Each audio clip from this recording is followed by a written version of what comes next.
Setelah menempatkan 18 set batasan berbeda pada bendera, Wang Lin menghela nafas. Dia sudah melakukan yang terbaik. Jika dia ingin melanjutkan, maka dia harus mempelajari lebih banyak batasan. Ini adalah satu-satunya cara untuk meningkatkan jumlah pembatasan serangan murni. Wang Lin sudah memutuskan untuk mempelajari lebih banyak pembatasan di masa depan. Baru pada penyelesaian pertama, benderanya sudah sekuat ini, jadi dia sangat berharap untuk melihat seperti apa jadinya setelah mencapai penyelesaian kedua. Pada tahap itu mungkin bisa mengejutkan para kultivator transformasi jiwa. Saat Wang Lin memikirkan hal ini, dia menjadi sangat bersemangat. Dia menyingkirkan seluruh bendera dan mengeluarkan yang rusak. Setelah melihatnya, dia menyerah untuk memberikan batasan terakhir padanya. Kegunaan utama dari bendera ini adalah untuk memanggil petir pembalasan ilahi. Setelah menyelesaikan bendera pembatasan, Wang Lin melompat dan terbang menuju kegelapan terowongan. Wang Lin sangat akrab dengan bidang ini. Lagi pula, saat itu dia harus perlahan-lahan melewati area berbahaya ini. Meskipun dia melakukannya lagi, dia tidak menjadi ceroboh dan turun dengan hati-hati. Dia memilih tempat ini untuk mendapatkan makhluk roh karena meskipun jumlahnya tidak banyak di sini, semuanya jauh lebih kuat daripada yang ada di lautan iblis. Bahkan ada beberapa binatang buas terpencil di sini. Tentu saja, bahkan Wang Lin pun tidak mau mengacaukannya. Dia mengincar makhluk roh berkualitas tinggi yang hampir sama dengan kultivator formasi jiwa. Alasan dia memilih binatang buas di sini adalah karena dia memiliki harta karun yang disebut perangkap binatang buas. Jebakan ini akan memungkinkan dia mengendalikan binatang apapun dengan mengorbankan banyak energi spiritual. Wang Lin mendapat jebakan ketika pertama kali tiba di tanah dewa kuno dari para kultivator kuno itu sebagai imbalan atas bantuan mereka. Bertahun-tahun setelahnya, dia menemukan beberapa makhluk roh berkualitas rendah untuk diuji, itulah sebabnya dia ada di sini sekarang. Dapat dikatakan bahwa Wang Lin telah mempersiapkan segala yang dia bisa untuk mendapatkan energi spiritual surgawi dari alam surgawi. Begitu dia menangkap makhluk roh berkualitas tinggi, sesuatu yang setingkat dengan kultivator formasi jiwa, itu akan banyak membantunya. Namun, selama periode waktu ini, dia harus menyuntikkan energi spiritual ke dalam harta karun tersebut untuk mencegah binatang itu melepaskan diri. Indra ilahinya menyebar sepanjang waktu saat dia tenggelam, tetapi dia tidak menemukan makhluk roh sama sekali. Ini sangat membingungkannya ketika dia ingat bahwa ketika dia berada sejauh ini terakhir kali, dia telah melihat beberapa makhluk roh. Dia merenung sebentar sebelum terus tenggelam. Dia segera sampai di tempat naga setinggi 10.000 meter itu jatuh terakhir kali. Berdiri di sana, Wang Lin mulai ragu. Jika dia terus tenggelam, maka dia mungkin akan bertemu dengan binatang buas yang sunyi. Tapi dia tidak bertemu satupun makhluk roh sepanjang perjalanan turun. Tampaknya perjalanan ini sia-sia. Setelah merenung lebih lama, dia membentuk segel untuk meninggalkan tanah dewa kuno. Lagi pula, terlalu berbahaya untuk melangkah lebih jauh. Wang Lin tidak ingin mengambil risiko terlalu banyak hanya untuk makhluk roh. Namun, saat dia membentuk segel, dua mata seperti mutiara besar muncul di kegelapan di bawahnya, lalu seekor naga merah tiba-tiba keluar. Wang Lin dapat segera menyadari bahwa naga ini sama dengan yang terakhir kali. Saat dia hendak pergi, dia tiba-tiba berhenti dan menyadari ada katak hijau di depan naga itu. Kodok ini tingginya sekitar 10 meter, dan saat ia menendang dengan kaki belakangnya, ia tiba-tiba bergerak maju dengan naga yang mengejar di belakangnya. Tanpa sepatah kata pun, Wang Lin tenggelam ke dalam batu. Indera ilahinya menyebar untuk memeriksa apa yang sedang terjadi. Dia sudah menyelesaikan segelnya dan hanya perlu mengaktifkannya untuk pergi. Sekarang dia tidak terburu-buru untuk pergi, dia tertarik dengan apa yang terjadi. Dia melihat naga merah itu membuka mulutnya dan melingkarkan tubuhnya. Ketika terlepas, ia melesat ke depan. Ia mencambuk tubuhnya untuk membungkus katak. Kodok itu tiba-tiba berhenti ketika naga itu berusaha mengitarinya. Tiba-tiba, ada kilatan cahaya terang dari katak yang menerangi seluruh area. Setelah cahaya redup, ada bola petir di sekitar katak. Naga merah itu mengaum dan dengan cepat menghindar. Tampaknya sangat takut dengan petir itu. Wang Lin menarik napas dalam-dalam. Dia terkejut. Meskipun petir katak tidak terlihat terlalu istimewa, hal itu memberi Wang Lin perasaan yang sama seperti yang dia rasakan ketika dia menghadapi petir pembalasan ilahi untuk pertama kalinya. Kodok ini mungkin juga akan menjadi binatang buas jika mampu bertarung melawan naga merah. Namun dia langsung menolak gagasan itu saat dia melihat katak itu turun dan mendarat di atas batu di dekatnya dengan tatapan putus asa. Dari kelihatannya, sepertinya itu bukan binatang buas. Lagi pula, pertarungan antara dua binatang buas tidak akan diputuskan dalam satu serangan. Wang Lin tiba-tiba merasa sangat bersemangat. Dia tidak mau main-main dengan binatang buas, tapi jika katak ini adalah binatang roh berkualitas tinggi, maka itu akan sesuai dengan kebutuhannya. Pada titik ini, naga merah mengeluarkan suara gemuruh. Tiba-tiba, 10 bola darah muncul di sekitarnya. Di dalam bola darah ada jiwa binatang roh. Bola darah mengalir menuju katak. Keputusasaan di mata katak semakin dalam saat Wang Lin mengatupkan giginya dan melompat keluar. Saat dia muncul, naga merah itu menyerang Wang Lin dengan ekspresi mengejek. 3 bola darah menuju ke arah Wang Lin. Setelah melihat jiwa roh binatang di dalam bola, Wang Lin akhirnya mengerti mengapa dia tidak melihat satupun binatang buas selama ini. Naga ini pasti sudah gila, membunuh semua makhluk roh di sini, dan memurnikan jiwa mereka menjadi bola darah ini. Ekspresi Wang Lin tetap sama di hadapan bola darah saat dia melambaikan tangannya. Tiba-tiba ada kilatan cahaya dan lingkaran perunggu muncul. Lingkaran perunggu ini seukuran gelang. Jika dilihat lebih dekat, mereka akan melihat wajah ratusan binatang yang tampak hidup. Saat lingkaran perunggu ini muncul, semua jiwa binatang menjadi takut dan menghindari lingkaran tersebut. Ia dengan cepat sampai di atas katak, menjadi besar, dan akan turun. Wang Lin berteriak, "Jika kamu tidak ingin mati, jangan berjuang." Dia kemudian bahkan tidak melihat ke lingkaran perunggu saat tubuhnya menghilang di dalam terowongan ini.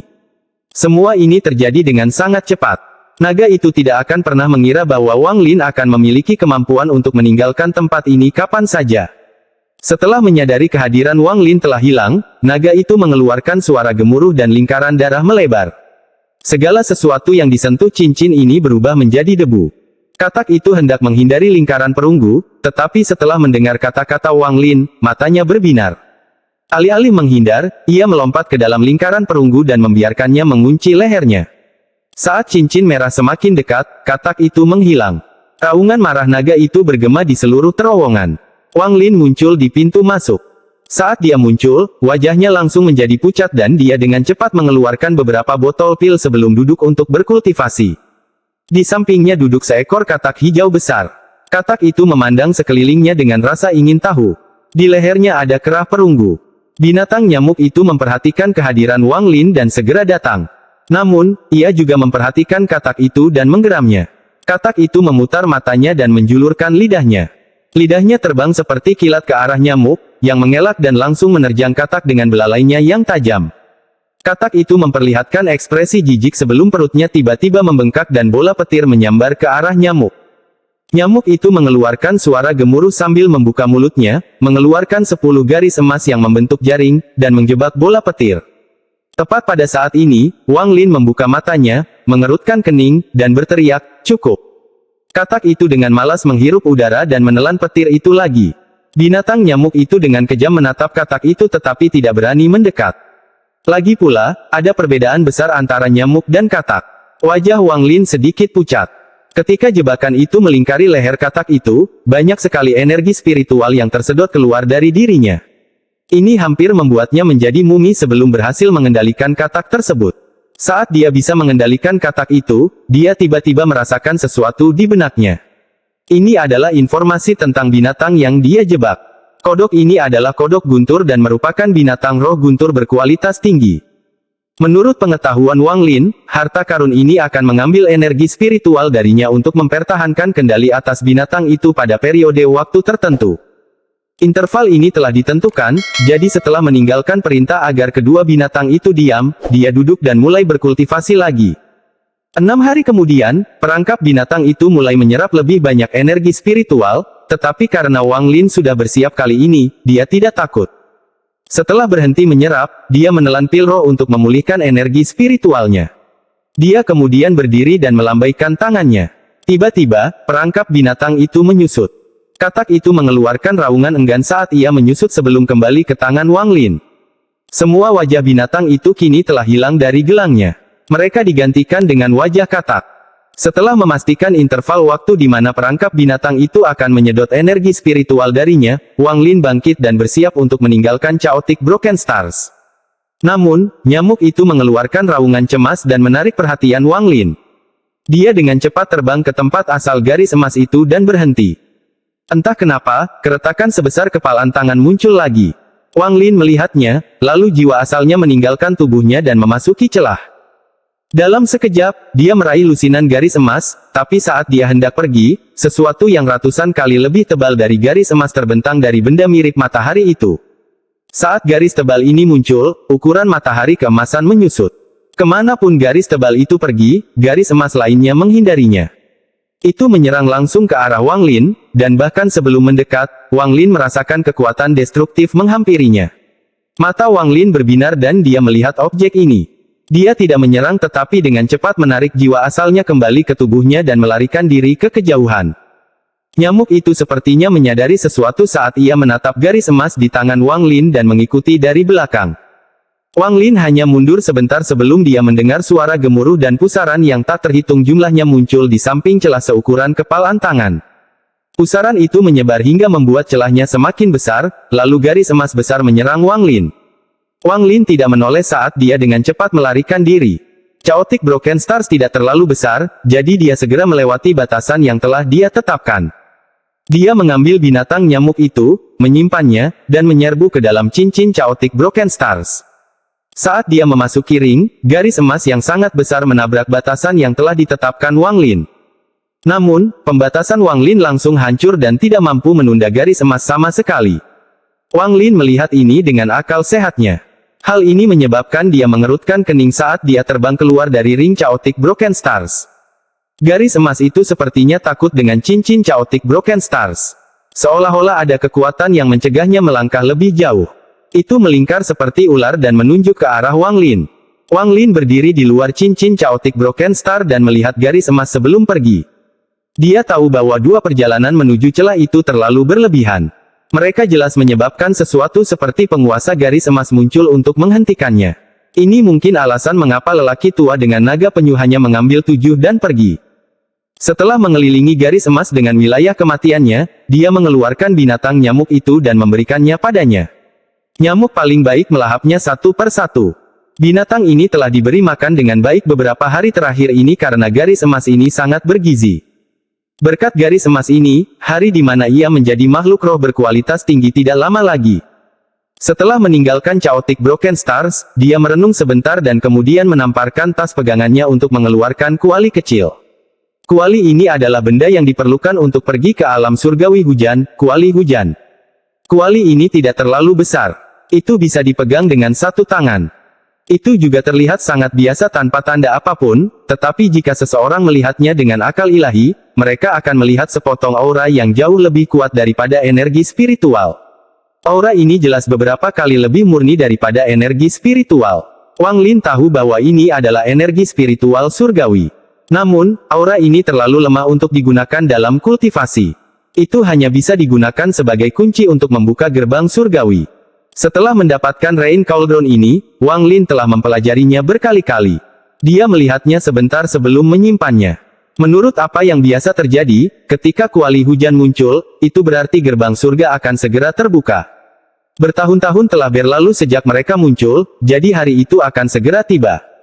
Sayangnya, lelaki tua berantakan itu tidak memberikan waktu pastinya, kalau tidak, semuanya tidak akan serumit ini. Wang Lin menghela nafas dan mengeluarkan sepotong batu giok dari tasnya.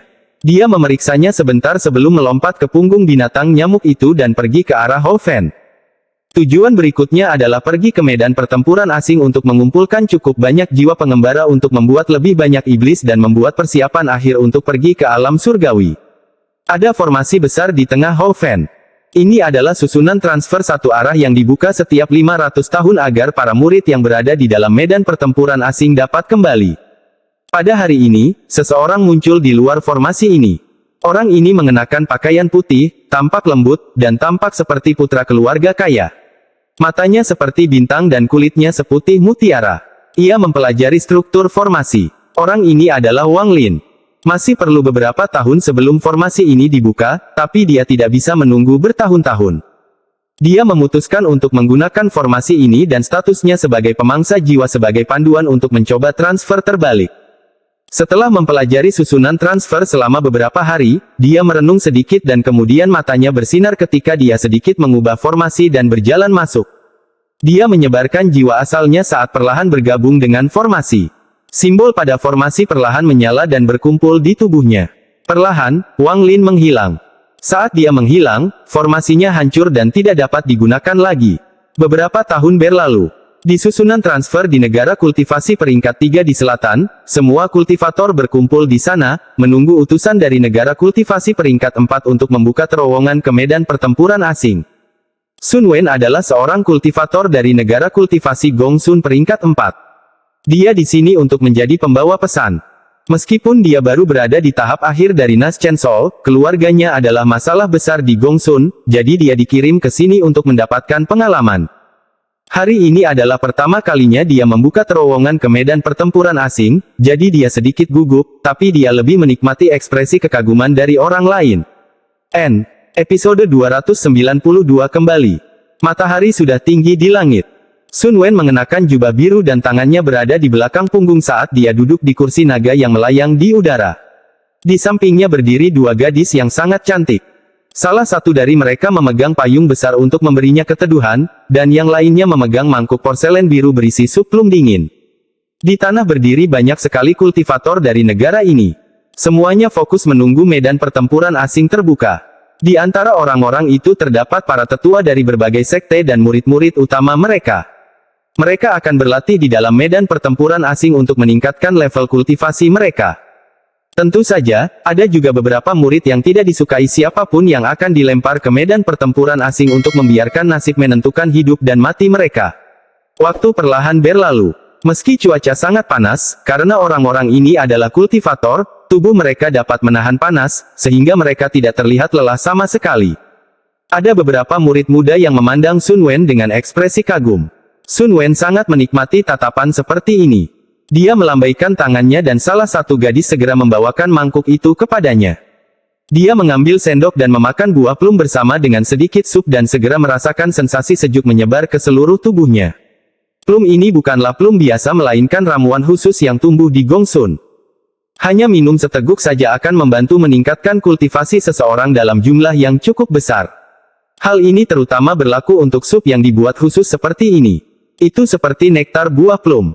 Tidak ada keraguan bahwa Sun Wen adalah seseorang yang suka bersenang-senang. Saat ini, 45 menit telah berlalu. Sun Wen meletakkan sendoknya dan berkata, "Kalian semua tahu aturan medan pertempuran asing, tapi saya sendiri punya aturan tambahan. Segala sesuatu yang dibawa keluar harus saya periksa sebelum Anda dapat mengambilnya. Ingat baik-baik." Saat kata-kata itu diucapkan, semua orang setuju. Namun, meskipun beberapa kultivator Nas Chen Sol setuju, mereka semua mencibir dalam hati. Sun Wen menamparkan tas pegangannya dan 5 keping batu giok terbang keluar. Dia menggigit jarinya dan meneteskan darah ke batu giok itu sebelum melemparkannya ke depan. Tiba-tiba, 5 keping batu giok itu melesat keluar, membentuk 5 sinar cahaya keemasan, yang kemudian menjadi pola melingkar. Dia melantunkan beberapa kata aneh dan cahaya keemasan yang dilepaskan oleh batu giok itu semakin kuat. Setelah beberapa detik, Sun Wen menarik napas dalam-dalam. Keringat sudah muncul di keningnya. Dia mengeluarkan botol batu giok, mengeluarkan beberapa pil, dan memakannya sambil melihat batu giok itu dengan ekspresi bangga. 5 keping cahaya emas giok menjadi semakin terang hingga pusaran muncul di tengahnya. Pusaran itu melahap cahaya keemasan dan menjadi semakin besar. Tidak lama kemudian, seluruh cahaya keemasan menghilang, hanya menyisakan pusaran hitam, yang sepertinya benar-benar tidak pada tempatnya. Gelombang udara dingin berhembus dari pusaran. Jika dilihat lebih dekat, mereka akan melihat senjata rusak, material berserakan, dan mayat mengambang di sisi lain. Sun Wen terbatuk saat ekspresi bangga di wajahnya menjadi lebih jelas dan dia berkata, "Hari ini." Saat dia mengucapkan kata-kata itu, matanya tiba-tiba tertuju pada lubang hitam dan menunjukkan ekspresi terkejut. Pada saat yang sama, setiap kultivator di tanah menghirup udara dingin dan melihat pusaran dengan ketakutan. Mereka melihat sebuah lengan terulur dari dalam pusaran dan memegang ujungnya. Tiba-tiba, sebuah lubang terbuka di pusaran dan seorang pemuda berpakaian putih keluar. Saat orang ini muncul, terik matahari tiba-tiba terhalang oleh awan dan langit menjadi gelap. Sun Wen tercengang. Dengan jantung berdebar kencang, dia langsung menyadari bahwa dia tidak bisa melihat melalui kultivasi orang yang keluar dari medan pertempuran asing. Tapi dia tumbuh di negara kultivasi peringkat 4, jadi dia telah melihat sedikit. Setelah sedikit melakukan deduksi, dia menyimpulkan bahwa orang ini pasti berada pada tahap formasi jiwa. Dia segera berdiri dari kursi naga dan pergi ke Wang Lin. Dia membungkuk dan berkata, Junior Sun Wen dari Gong Sun menyapa senior. Orang yang keluar dari medan pertempuran asing jelas adalah Wang Lin. Setelah dia keluar, dia melihat sekelilingnya dengan bingung sampai dia memusatkan pandangannya pada Sun Wen dan bertanya, tempat ini adalah Gong Sun. Sun Wen menggigil saat Wang Lin memandangnya. Dia merasa semua pikirannya telah terungkap. Dia dengan cepat menjawab, tempat ini bukan Gong Sun tetapi lokasi pelatihan junior. Ini adalah negara kultivasi Wu Wen peringkat 3. Wang Lin merenung sejenak. Dia pernah melihat Wu Wen di peta sebelumnya. Ini adalah negara kecil di ujung selatan planet ini. Lautan iblis berjarak setengah planet, jadi bisa dikatakan perjalanan pulang akan sangat lama. Wang Lin telah melakukan perjalanan sangat jauh di medan pertempuran asing untuk mengumpulkan jiwa-jiwa pengembara. Dia memandang semua orang di bawahnya dan kemudian menghilang. Setelah melihat Wang Lin pergi, Sun Wen menghela nafas lega dan menyeka keringat di dahinya. Saat melihat orang tersebut, ia merasakan perasaan yang sama seperti saat akan bertemu dengan leluhur keluarganya. Dia tidak berminat untuk pamer lagi.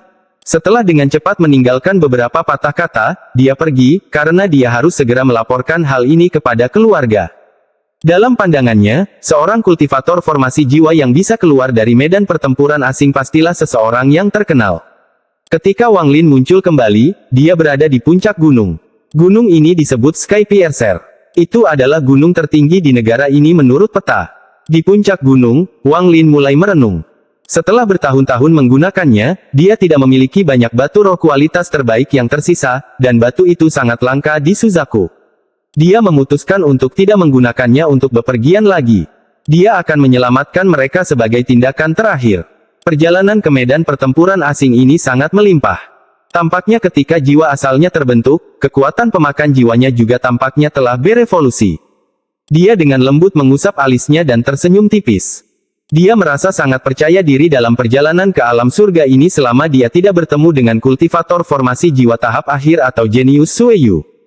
Adapun para kultivator formasi jiwa tahap pertengahan, dia 100% yakin dia bisa mengalahkan mereka.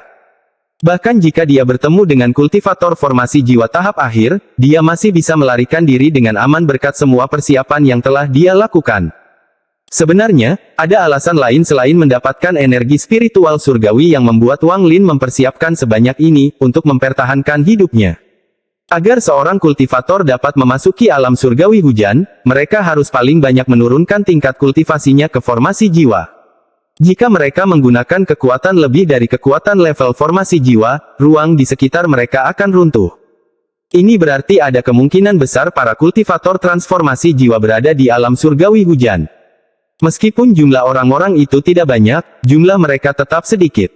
Bahkan jika mereka harus menahan tingkat kultivasi mereka ke formasi jiwa, mereka bukanlah orang yang dapat dihadapi oleh para kultivator formasi jiwa normal. Inilah sebabnya Wang Lin telah mempersiapkan banyak hal untuk perjalanan ini. Adapun para kultivator ascendan legendaris yang jarang menunjukkan diri mereka, sangat kecil kemungkinannya ada di antara mereka yang muncul di alam surgawi hujan. Ini adalah kesimpulan Wang Lin berdasarkan tahun-tahun berkultivasi, pemahamannya tentang Suzaku, dan kesulitan mencapai tahap formasi jiwa. Meskipun ini tidak sepenuhnya akurat, namun tidak jauh dari kebenaran. Sebenarnya, tebakan Wang Lin masih terlalu tinggi, karena hanya ada 4 kultivator ascendan di Suzaku. 2 di antaranya berada di tahap awal, 1 di tahap pertengahan, dan yang terakhir, yang mewarisi nama Suzaku, berada di tahap akhir. Mereka berempat tidak akan meninggalkan Suzaku begitu saja dan tidak peduli dengan urusan negara kultivasi.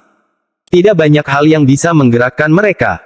Keempatnya hanya akan bertindak ketika ada kultivator dari planet lain yang membuat kekacauan. Wang Lin menarik napas dalam-dalam. Makhluk roh dan iblis semuanya telah siap. Bahkan kipas dengan hanya 2 bulu telah disempurnakan olehnya di medan pertempuran asing. Adapun 3 sarung pedang misterius itu, mereka juga telah disempurnakan oleh jiwa asal Wang Lin. Selain semua itu, dari 10 instrumen dari para kultivator kuno, dia telah berhasil membuka segel 3 di antaranya dalam beberapa tahun terakhir dan menjadikannya miliknya. Di dalam tasnya hanya ada satu hal yang masih dia ragukan. Itu adalah gulungan yang dia dapatkan dari seorang kultivator acak di dalam lautan iblis. Saat dia membuka gulungan itu, yang ada hanya kegelapan, tapi ada aura berbahaya yang keluar dari kegelapan. Wang Lin baru membuka gulungan ini 3 kali. Pertama kali ketika dia telah mencapai tahap formasi inti, yang kedua adalah ketika dia telah mencapai tahap jiwa yang baru lahir, dan yang ketiga baru-baru ini, ketika dia mencapai tahap formasi jiwa. Setiap membukanya terasa berbeda, namun selalu ada kekuatan misterius yang membuat hatinya bergetar. Wang Lin menghela nafas sambil melambaikan tangannya dan gulungan itu muncul di tangannya. Adapun dari siapa sebenarnya dia mendapatkan gulungan ini, dia tidak begitu ingat. Dia melemparkan gulungan itu ke udara saat jiwa asalnya keluar dan mulai menyempurnakannya. Ini adalah kebiasaan yang dia peroleh dalam beberapa tahun terakhir. Setiap kali dia menyempurnakan gulungan itu, dia akan mendapatkan lebih banyak koneksi dengannya. Beberapa jam kemudian, langit menjadi gelap. Jiwa asalnya kembali ke tubuhnya dan dia menyimpan gulungan itu. Hari ketika gerbang surga dibuka akan segera tiba. Hanya ada satu hal yang perlu dipersiapkan. Namun, persiapan ini akan membutuhkan pohon berumur beberapa ratus tahun atau ribuan tahun. Wang Lin bergumam pada dirinya sendiri dan kemudian dia menyebarkan akal sehatnya dan memindai seluruh negeri. Kemudian dia bergerak dan menghilang dari tempatnya. 3 bulan kemudian, dia melakukan perjalanan melalui 7 negara kultivasi di sekitarnya dan mengumpulkan pohon berusia beberapa ratus tahun. Kemudian dia membuat sebuah gua di suatu gunung di suatu tempat dan mulai membuat ukiran kayu. Terlalu sulit untuk menemukan pohon berumur ribuan tahun, jadi dia tidak dapat menemukannya. Bahkan pohon berumur ratusan tahun pun sulit untuk diperbaiki. Di dalam gua, Wang Lin membuang semua pikiran sepelenya dan sepenuhnya membenamkan dirinya dalam seni pahat. Episode 293 Gerbang Surga Terbuka. 1 tahun lagi telah berlalu. Saat itu, Wang Lin telah membuat 8 ukiran kayu. Kedelapan ukiran kayu ini persis sama. Itu semua adalah ukiran lelaki tua itu seiring dengan berlalunya waktu. Selain yang dia buat bertahun-tahun yang lalu, dia kini memiliki total 9. Pembuluh darah merah mengalir melalui ukiran kayu ini, namun tidak satu pun yang pernah bersentuhan satu sama lain. Mata Wang Lin tenang. Jika dia mengaktifkan 9 ukiran kayu ini, dia seharusnya bisa mengaktifkan kekuatan domain waktu yang berlalu, tapi itu akan sedikit lebih lemah dari milik orang tua itu. Dia menyingkirkan ukiran kayu itu, menarik napas dalam-dalam, dan mulai berkultivasi sambil menunggu hari terbukanya gerbang surga. Waktu perlahan berlalu dan beberapa tahun berlalu. Di luar gua, musim berlalu, dan suatu hari, hari yang semula cerah dipenuhi dengan sinar cahaya berwarna-warni. Banyak ilusi yang menindas muncul dalam sinar cahaya ini. Ada pria atau wanita yang muncul dalam ilusi ini, tapi mereka mengenakan pakaian yang sangat berbeda dari yang dikenakan di Suzaku. Ada yang berbicara, ada yang tertawa, ada yang menggunakan teknik, dan ada yang terbang melintasi pegunungan. Ada beberapa binatang yang belum pernah dilihat sebelumnya yang muncul dan menghilang. Terkadang, bahkan naga dan burung phoenix legendaris pun muncul. Adegan yang sama muncul di banyak lokasi di Suzaku. Ada seorang kultivator dengan Rain Cauldron di tempat adegan ini muncul. Pada saat ini, di negara peringkat 4 di bagian tenggara Suzaku, raksasa dari sekte iblis raksasa memegang kuali hujan di tangannya. Dia memiliki wajah yang tampak kuno. Tubuhnya perlahan bangkit, dan saat dia melayang, tubuhnya perlahan berubah menjadi milik orang biasa. Di bawahnya, para tetua dari sekte iblis raksasa semuanya memiliki ekspresi yang sangat serius. Kalian semua, yakinlah. Dengan harta sekte, saya pasti akan mendapatkan banyak energi spiritual surgawi. Suara orang ini penuh percaya diri. Di ujung timur Laut Suzaku, di sebuah gunung, seorang pria muda berkulit binatang sedang melihat ke langit. Dia juga memegang Rain Cauldron di tangannya. Dia tersenyum jahat, lalu melayang ke langit. Di bawahnya, sebuah massa hitam tiba-tiba muncul. Itu mengeluarkan dengungan keras. Jika dilihat lebih dekat, mereka akan melihat bahwa massa hitam ini terdiri dari serangga-serangga kecil yang ukurannya hanya sebesar kuku ibu jari. Di bagian barat daya Suzaku, seorang pria parubaya berdiri di atas menara memandang ke langit dengan ekspresi sedih dan berkata, "Ting Er, gerbang surga telah terbuka lagi. Saya pasti akan memberi Anda lebih banyak batu giok surgawi sehingga tubuh Anda akan terpelihara selama 1000 tahun lagi." Dengan itu, tubuhnya melayang ke udara. Tangan raksasanya terulur ke bawah dan meraih menara.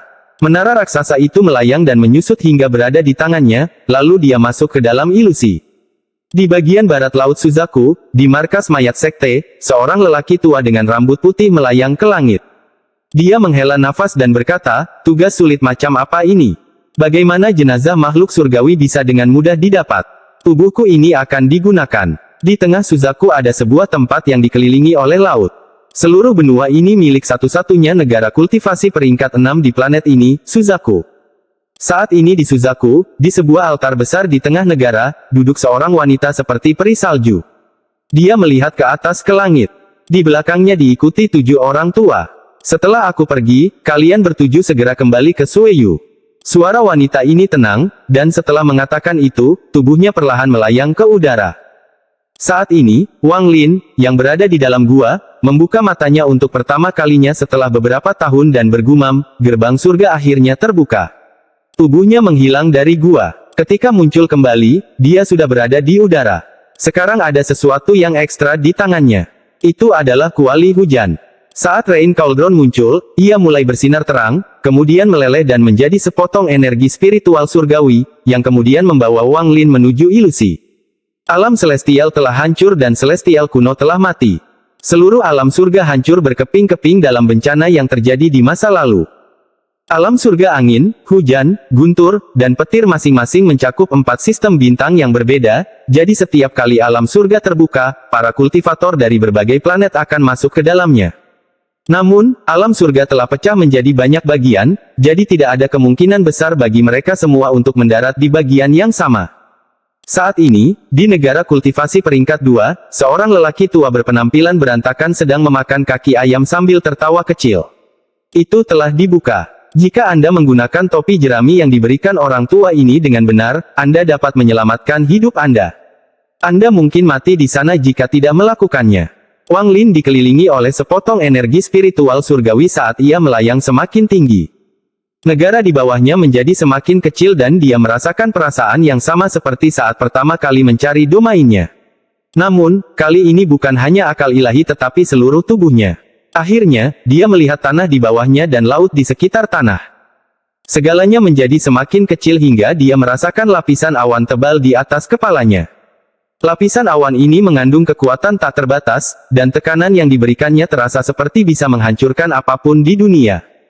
Namun, saat tekanan semakin berkurang pada Wang Lin, energi di sekelilingnya bersinar dan sebuah lubang terbuka di awan untuk dilewati Wang Lin. Saat dia melewati awan, dia merasakan bahaya. Lorongnya sangat kecil dan rasanya dia bisa dengan mudah menyentuh awan jika dia merentangkan kakinya. Namun, dia tahu bahwa saat dia menyentuh awan, kekuatan di dalam awan akan memasuki dirinya dan menghancurkannya. Inilah kekuatan surga. Wang Lin menarik napas dalam-dalam dan matanya berbinar. Dia bertanya-tanya apa yang akan terjadi jika tubuh utamanya ada di sini. Akankah tubuh utamanya, yang telah melalui 2 transformasi dewa kuno, mampu menahan tekanan ini? Ini adalah pertanyaan yang tidak akan terjawab kecuali dia mengujinya dengan tubuh utamanya. Segera, di bawah bimbingan kekuatan energi surgawi, dia meninggalkan awan. Setelah dia pergi, dia akhirnya sedikit rileks, tapi jantungnya mulai berdebar kencang. Apa yang dia lihat adalah luar angkasa yang sebenarnya. Dia telah melihat ruang angkasa berkali-kali melalui ingatan dewa kuno dan ketika dia mencari wilayah kekuasaannya, tetapi ini adalah pertama kalinya dia mengalaminya secara langsung. Perasaan ini sangat berbeda dari sebelumnya. Ruang yang luas dan bintang-bintang yang terang memberi Wang Lin perasaan bahwa dia bisa pergi kemanapun dia mau. Dia menundukkan kepalanya dan melihat bahwa Suzaku sekarang adalah sebuah bola besar, tapi saat dia semakin tinggi, bola itu menjadi semakin kecil. Jadi seperti ini. Wang Lin sepertinya menyadari sesuatu. Tepat pada saat ini, 5 pilar cahaya terbang keluar dari Suzaku. 3 dari mereka juga memandangi planet ini seolah-olah mereka menyadari sesuatu. Wang Lin merasakan energi surgawi di sekelilingnya menggerakkannya mendekati 5 orang lainnya hingga mereka membentuk segi 6. Jarak di antara mereka tidak terlalu jauh, tapi juga tidak bisa dianggap kecil. Wang Lin dapat segera melihat bahwa satu-satunya wanita di antara kelimanya adalah kejeniusan Sueyu yang berhasil mencapai tahap akhir formasi jiwa hanya dalam 100 tahun, kupu-kupu merah. Ekspresinya tenang saat tatapannya dengan tenang melewati mereka. Dalam perhitungannya, kupu-kupu merah akan muncul, dan dia belum pernah melihat penampilan aslinya sebelumnya. Sedangkan 4 lainnya, salah satunya terlihat sangat kuat. Dia tidak mengenakan kemeja, memperlihatkan otot-ototnya yang mengejutkan. Dia hampir tidak terlihat seperti seorang kultivator. Dia lebih seperti seniman bela diri fana. Namun, di antara alis orang ini ada bentuk kapak yang muncul dan menghilang. Setelah melihat kapak ini, Wang Lin dapat memastikan bahwa orang ini pasti berasal dari klan iblis raksasa dan posisinya di klan juga pasti cukup tinggi. Orang lain tampak seperti pemuda, tetapi matanya menunjukkan haus darah dan kekejaman. Wang Lin menarik pandangannya setelah melihat sekali. Aura orang ini terasa mirip dengan tubuh utamanya tetapi sedikit lebih lemah. Jika tubuh utamanya ada di sini, dia akan mampu menekan orang ini hanya dengan niat membunuh. Yang menyebabkan pupil Wang Lin mengecil adalah dua yang terakhir, terutama lelaki tua berambut putih itu. Mata orang ini tertutup. Dia memiliki tangan di belakang punggungnya dan tidak menunjukkan ekspresi di wajahnya. Namun, orang ini mengeluarkan perasaan riang. Sepertinya dia sedang berjalan-jalan di halaman belakang rumahnya sendiri sekarang. Orang ini tiba-tiba membuka matanya saat Wang Lin menatapnya dan tersenyum tipis pada Wang Lin.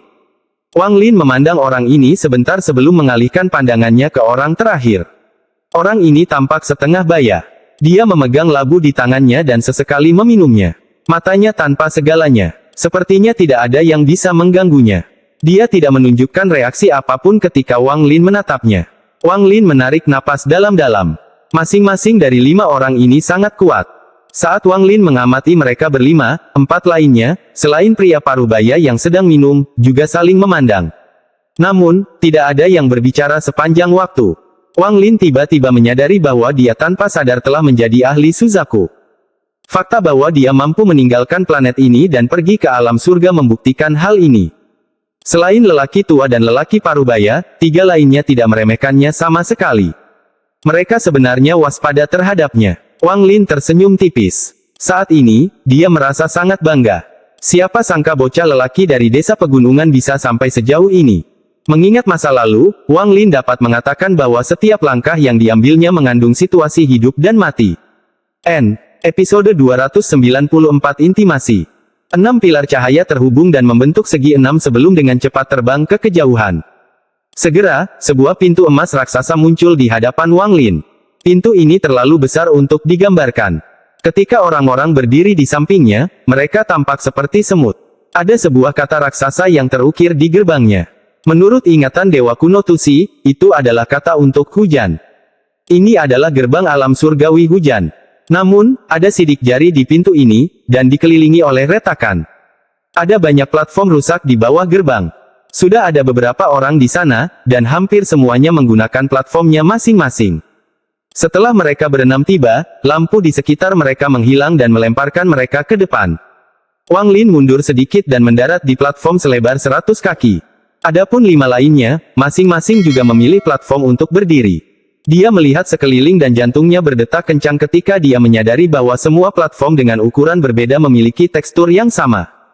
Jika dia hati-hati melihat bagian pinggirnya, mereka akan cocok satu sama lain.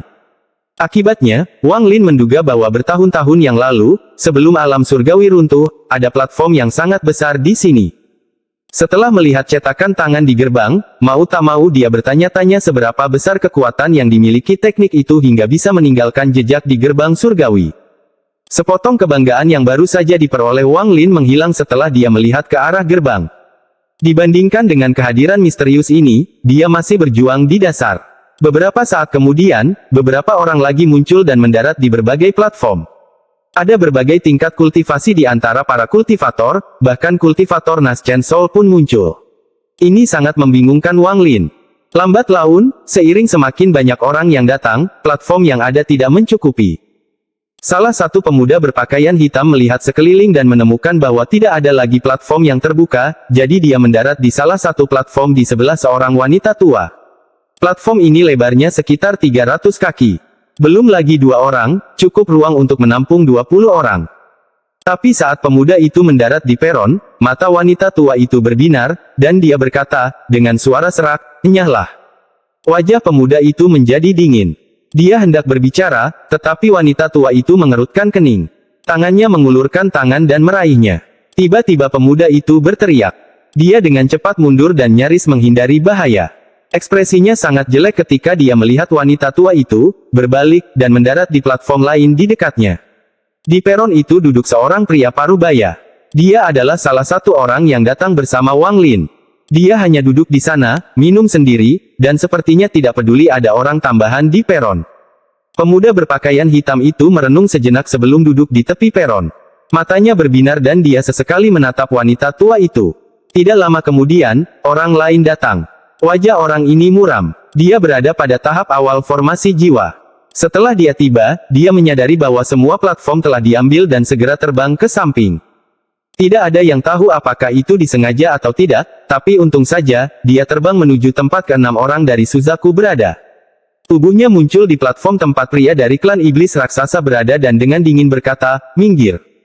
Pria dari klan iblis raksasa memandangnya dengan tatapan meremehkan, lalu tubuhnya tiba-tiba membengkak dan dia menjadi raksasa. Dia berdiri, menatap orang yang ketakutan itu, dan berkata, "Tidak ada ruang." Saat dia berbicara, bekas kapak di dahinya dengan cepat muncul. Orang itu memandang pria dari klan iblis raksasa dengan ketakutan saat dia bergumam, "Klan iblis raksasa." Tubuhnya perlahan menjauh dari peron. Saat berikutnya, dia muncul di platform tempat si jenius Sueye, kupu-kupu merah berada. Pria dari klan iblis raksasa memandang dengan penuh minat. Orang ini mendarat di platform kupu-kupu merah, memandangnya, menggenggam tangannya, dan pergi.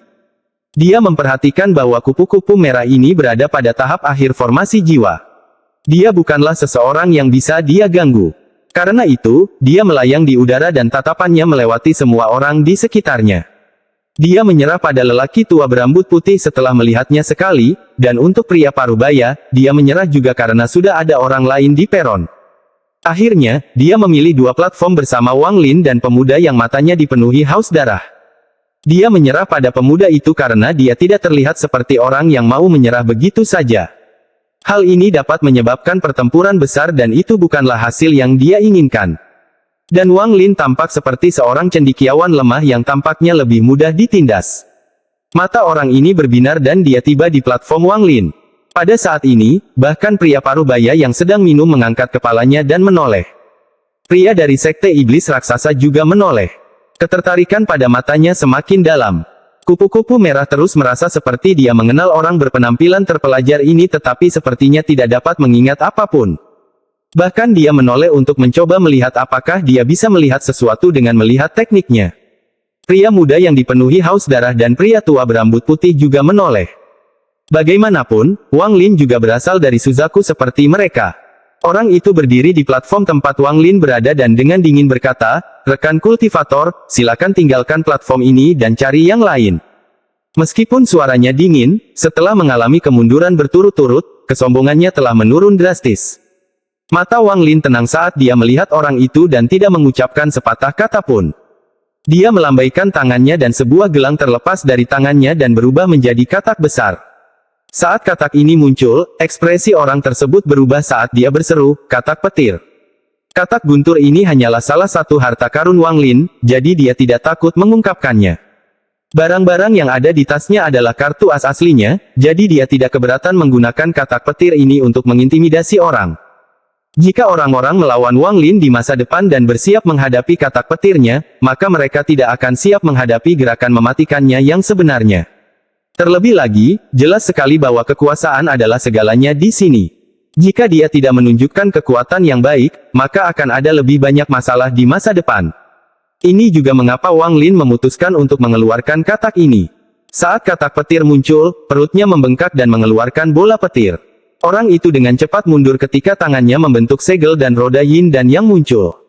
Roda itu menabrak bola petir. Orang tersebut mengeluarkan seteguk darah, tetapi roda yin dan yang mampu menyebabkan bola petir menyusut banyak dan memantulkannya kembali. Katak petir membuka mulutnya dan menelan bola petir, lalu memandang orang itu dengan hati-hati. Wang Lin diam-diam menghela nafas. Dia tahu bahwa setiap kultivator formasi jiwa memiliki metodenya masing-masing, terutama yang bisa datang ke sini. Roda yin dan yang itu memiliki efek penetralisir yang kuat untuk menetralisir sebagian besar bola petir. Harus dikatakan bahwa katak guntur berada pada level kultivator formasi jiwa. Meskipun masih agak jauh dari kultivator formasi jiwa tahap akhir, ia setidaknya memiliki kekuatan kultivator formasi jiwa tahap pertengahan. Meskipun bola petirnya tidak memiliki domain, kekuatannya ada di sana. Orang itu terbang sangat jauh. Dia memandang katak guntur dengan ketakutan dan tidak bisa menahan senyum pahit. Dia menggenggam tangannya pada Wang Lin dan tidak lagi mencoba mencari platform. Dia kemudian duduk bersila di udara. Wang Lin sangat terkejut melihat betapa rela orang ini melepaskannya, tapi dia tidak yakin apakah ini nyata atau hanya akting. Jenius dari mata Sueyu fokus pada katak guntur sebentar sebelum menarik pandangannya. Adapun pria dari klan iblis raksasa, matanya dipenuhi keinginan untuk bertarung saat dia mengangguk pada Wang Lin. Sepertinya dia mengakui kekuatan Wang Lin. Adapun lelaki tua itu, dia memutar matanya dan menarik pandangannya. Hanya pemuda dengan haus darah di matanya yang memandang katak itu dengan sedikit ketakutan. Seluruh metode kultivasinya didasarkan pada serangga, jadi dia sangat bosan dengan makhluk yang bisa mengeluarkan petir, terutama katak. Pria parubaya itu menghela nafas dan berkata, katak petir. Wan Er, aku melihat katak petir lagi. Sayangnya, dia bukan orang yang sama dulu. Wang Lin melambaikan tangan kanannya dan katak guntur kembali menjadi perangkap binatang. Setiap orang yang melihat ini terdiam, tetapi mereka semua sesekali melihat ke arah Wang Lin. Tatapan Wang Lin tetap tenang saat dia melambaikan tangannya dan sebuah labu muncul. Dia meneguknya sebelum menundukkan kepalanya dan mulai berpikir. Tidak lama kemudian, ledakan suara terdengar dari gerbang surga. Kebisingan awalnya kecil, tetapi segera cukup untuk menyamai badai petir. Saat gemuruh berlanjut, gerbang surga perlahan terbuka. Gelombang cahaya keemasan keluar dari gerbang dan menerangi seluruh area. Setelah beberapa saat, gerbang surga terbuka sepenuhnya. Semua kultivator di sekitarnya berdiri dan terbang ke dalam tanpa sepatah kata pun. Mereka semua menghilang di dalam gerbang surga. Mata Wang Lin berbinar, tapi dia tidak segera masuk. Hanya setelah menunggu 5 orang dari Suzaku masuk barulah dia masuk dengan santai juga. Saat dia melewati pintu, dia merasakan aura kuat datang dari alam surga. Aura ini tidak memiliki niat membunuh dan hanya terbang melewati semua orang yang masuk. Secara bertahap, gerbang surga ditutup. Pada saat yang sama, sebuah kuali batu giok kecil muncul di hadapan Wang Lin. Dia menarik napas dalam-dalam, mengambil kuali giok, dan memasukkannya ke dalam tas pegangannya. Sebelum dia datang ke sini, dia melakukan penelitian tentang alam surga. Dia tahu bahwa ini adalah kuali balik. Di lokasi tertentu, dia dapat menghabiskan 1 jam untuk mengaktifkannya dan itu akan memungkinkan dia untuk kembali ke planet kultivasi tempat dia berasal. Episode 295 Alam Surgawi yang Rusak. Setelah menyimpannya, Wang Lin melihat banyak pusaran. Ada kultivator yang memasukinya dan menghilang. Tubuh Wang Lin bergerak dan dia berputar-putar. Dia secara bertahap menghilang di dalamnya. Ada cahaya menyilaukan menyinari matanya dan dia merasa seperti jatuh dari langit. Namun, dia memaksakan matanya untuk tetap terbuka dan melihat sesuatu yang tidak akan pernah dia lupakan. Di bawahnya ada potongan-potongan pecahan emas berserakan seperti cermin yang jatuh ke tanah dan pecah. Alam surgawi bagaikan cermin yang pecah. Sekarang setelah seluruh energi spiritual surgawi telah lenyap dari alam surgawi, hanya sejumlah kecil energi spiritual tersebut yang tersisa di setiap bagian alam surgawi. Saat tubuh Wang Lin turun dengan cepat, potongannya menjadi semakin besar. Segera, Wang Lin dapat mendeteksi bahwa dia telah mendarat di sebuah pecahan di dekat tepian. Saat dia mendarat, dia dengan cepat menamparkan tasnya dan sebuah lonceng kuningan muncul di tangannya. Ini adalah salah satu dari 3 harta karun dari para kultivator kuno yang mampu dia sempurnakan. Harta karun ini memiliki kemampuan untuk mengubah ukurannya untuk menjebak musuh. Setelah mendarat, Wang Lin melihat sekeliling dan terkejut. Tanah tidak menunjukkan tanda-tanda kehidupan. Yang ada hanya rumput mati. Gunung di kejauhan puncaknya terbelah 2. Potongannya sangat halus, sehingga terlihat jelas bahwa itu dipotong oleh seseorang. Di bawah gunung ada beberapa istana, tetapi semuanya telah berubah menjadi puing-puing. Separuh puncak lainnya telah jatuh di atas istana. Dari kejauhan, mereka tampak seperti gunung besar yang terhubung dengan gunung kecil. Ada banyak jurang maut di tanah. Beberapa di antaranya bahkan menyemburkan gas putih yang perlahan melayang ke udara.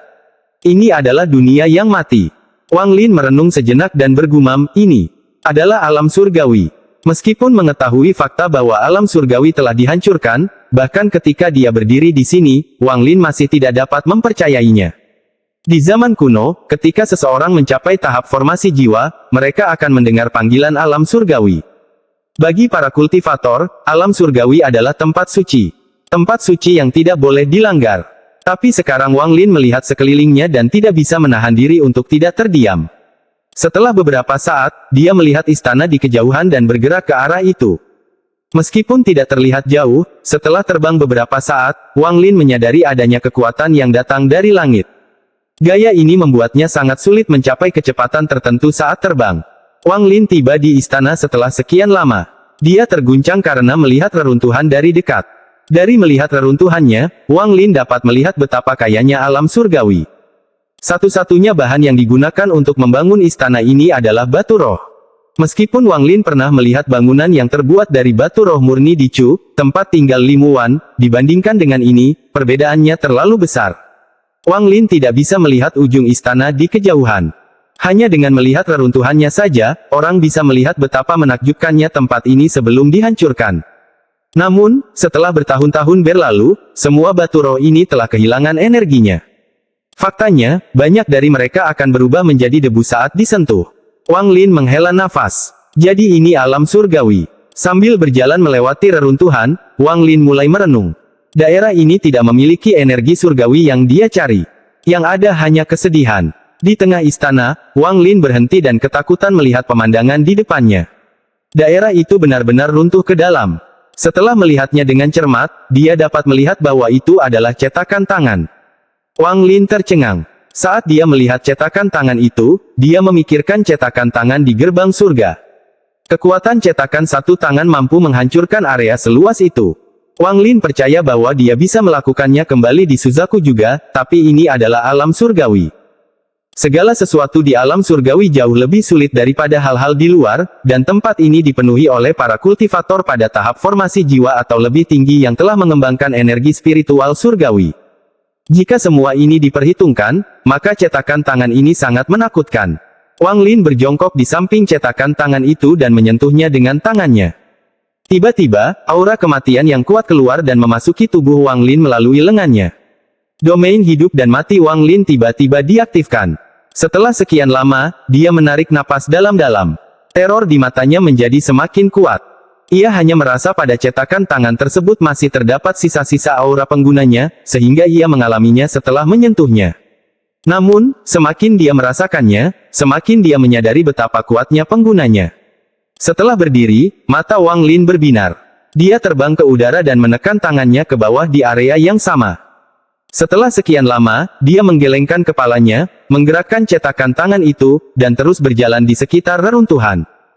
Setelah berjalan melewati reruntuhan selama beberapa hari, dia menemukan sebuah tablet batu pecah dengan beberapa kata terukir di atasnya. Diberikan oleh Kaisar Langit Hujan kelima kepada cendekiawan surgawi Tianhua. Tablet itu secara kasar mengatakan bahwa cendekiawan surgawi Tianhua telah mencapai prestasi besar, sehingga Kaisar Surgawi menjadikan istana ini untuknya sebagai hadiah. Istana-istana tersebut dibangun dalam bentuk formasi yang akan menarik energi spiritual surgawi dari jarak 100.000 km, menjadikan kultivasi beberapa kali lebih efektif. Setelah dia selesai membaca, Wang Lin merasa terguncang lagi. Meskipun dia tidak mengetahui peringkat cendekiawan surgawi, dia pasti berada di bawah Kaisar Langit. Jika seorang cendekiawan surgawi bisa memiliki istana seperti ini, lalu seperti apa istana Kaisar Langit itu? Saat dia hendak pergi, matanya berbinar. Dia tiba-tiba berbalik dan menatap tablet batu itu. Tablet batu itu terlihat sangat normal. Tidak ada sesuatu yang luar biasa pada benda itu. Tapi tatapan Wang Lin menyapu setiap kata. Mengapa cendekiawan surgawi Tianhua ingin istananya dibangun di sini? Selain itu, tablet ini adalah sebuah dekret, yang harus diletakkan di luar agar semua orang dapat melihatnya, jadi mengapa tablet itu ada di sini? Area ini termasuk bagian dalam istana. Untuk tablet batu ini ada di sini, rasanya agak mencurigakan. Wang Lin mengerutkan kening sambil mengangkat tangannya dan menunjuk ke tablet batu. Seberkas ki melesat keluar dan mendarat di tablet batu. Tiba-tiba, retakan pada tablet menjadi semakin besar. Wang Lin menamparkan tas pegangannya dan pedang terbang keluar. Di bawah komandonya, pedang itu mengenai tablet batu. Suara benturan logam terdengar. Meski sudah rusak karena kekuatan cetakan tangan itu, tablet batu itu masih sangat tangguh. Setelah sekian lama, tablet batu itu akhirnya terpotong dari alasnya oleh pedang terbang. Wang Lin melihat ke dasar tablet tetapi tidak menemukan sesuatu yang abnormal. Namun, dia masih merasa ada yang aneh dengan tablet batu ini. Matanya berbinar saat dia meraih tablet batu itu dan menariknya. Daerah itu bergemuruh saat tablet batu itu perlahan diseret oleh Wang Lin. Episode 296 Energi Spiritual Surgawi. Saat tablet batu diseret keluar dari tanah, area di bawah tanah mulai terlihat. Dinding area bawah tanah memiliki warna yang berbeda dengan dinding di atas tanah. Mereka tampak seperti basah kuyup, tetapi tidak ada tanda-tanda air di dekatnya.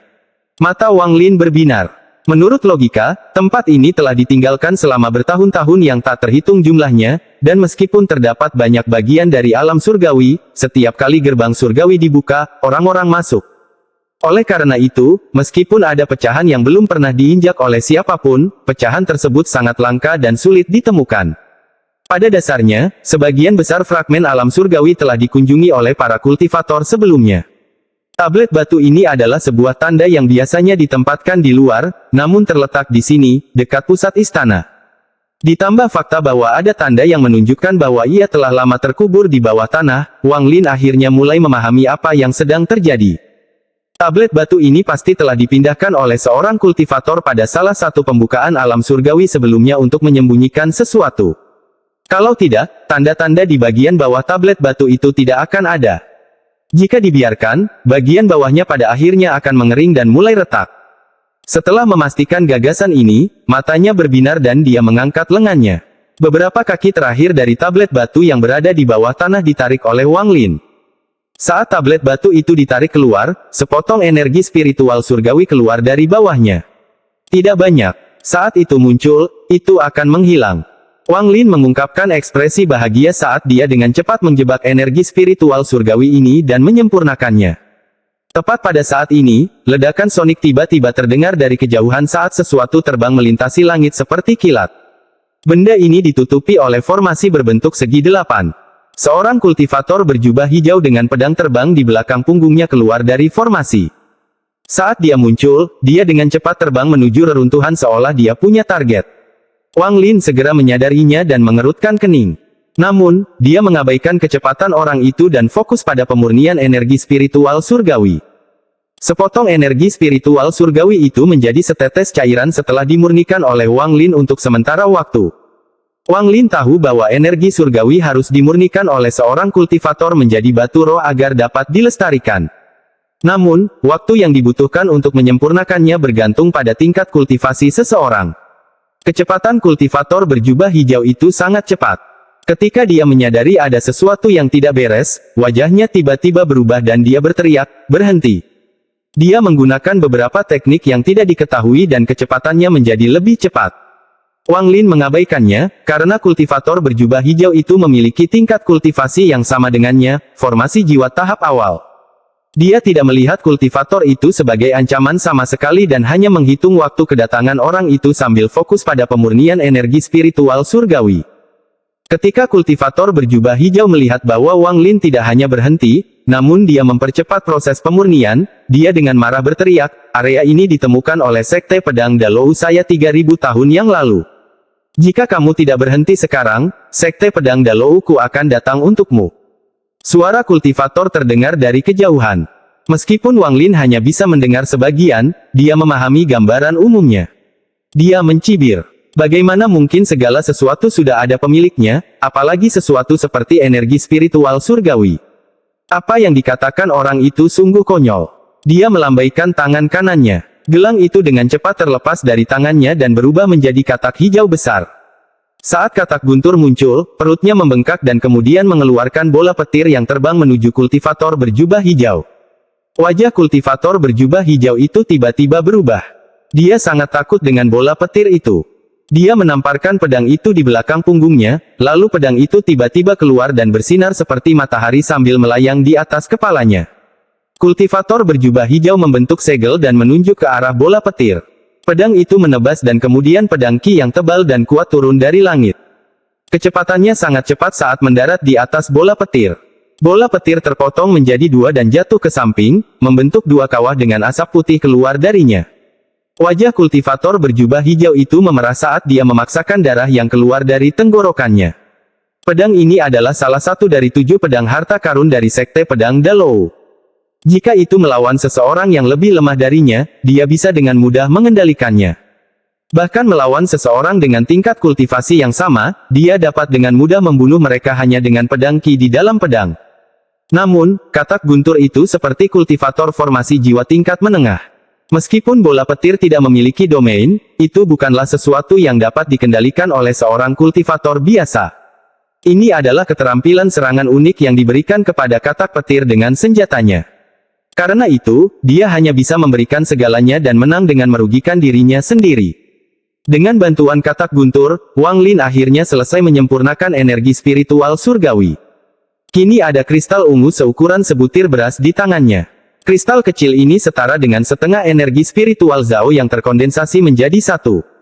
Merasakan energi spiritual di dalam, Wang Lin merasa terkejut. Setelah dia memasukkan kristal itu ke dalam tasnya, dia mengangkat kepalanya dan dengan dingin menatap kultivator berjubah hijau itu. Di bawah tablet batu ini tersembunyi salah satu mata formasi. Meski formasinya sudah lama rusak, namun tetap aktif.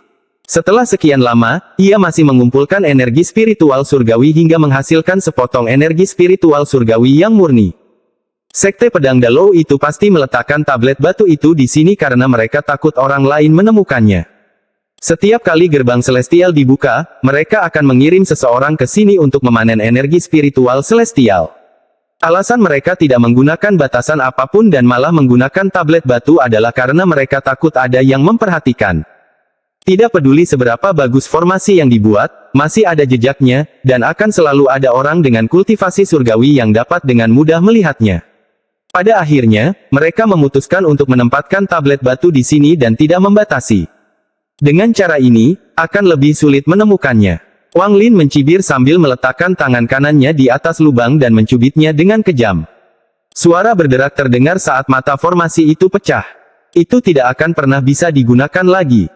Karena dia telah menyinggung Sekte Pedang Dalau ini dengan mengambil energi spiritual surgawi mereka, dia mungkin juga menghancurkan mata ini sehingga mereka tidak bisa datang ke sini untuk mengumpulkan lebih banyak dan menciptakan kultivator yang lebih kuat.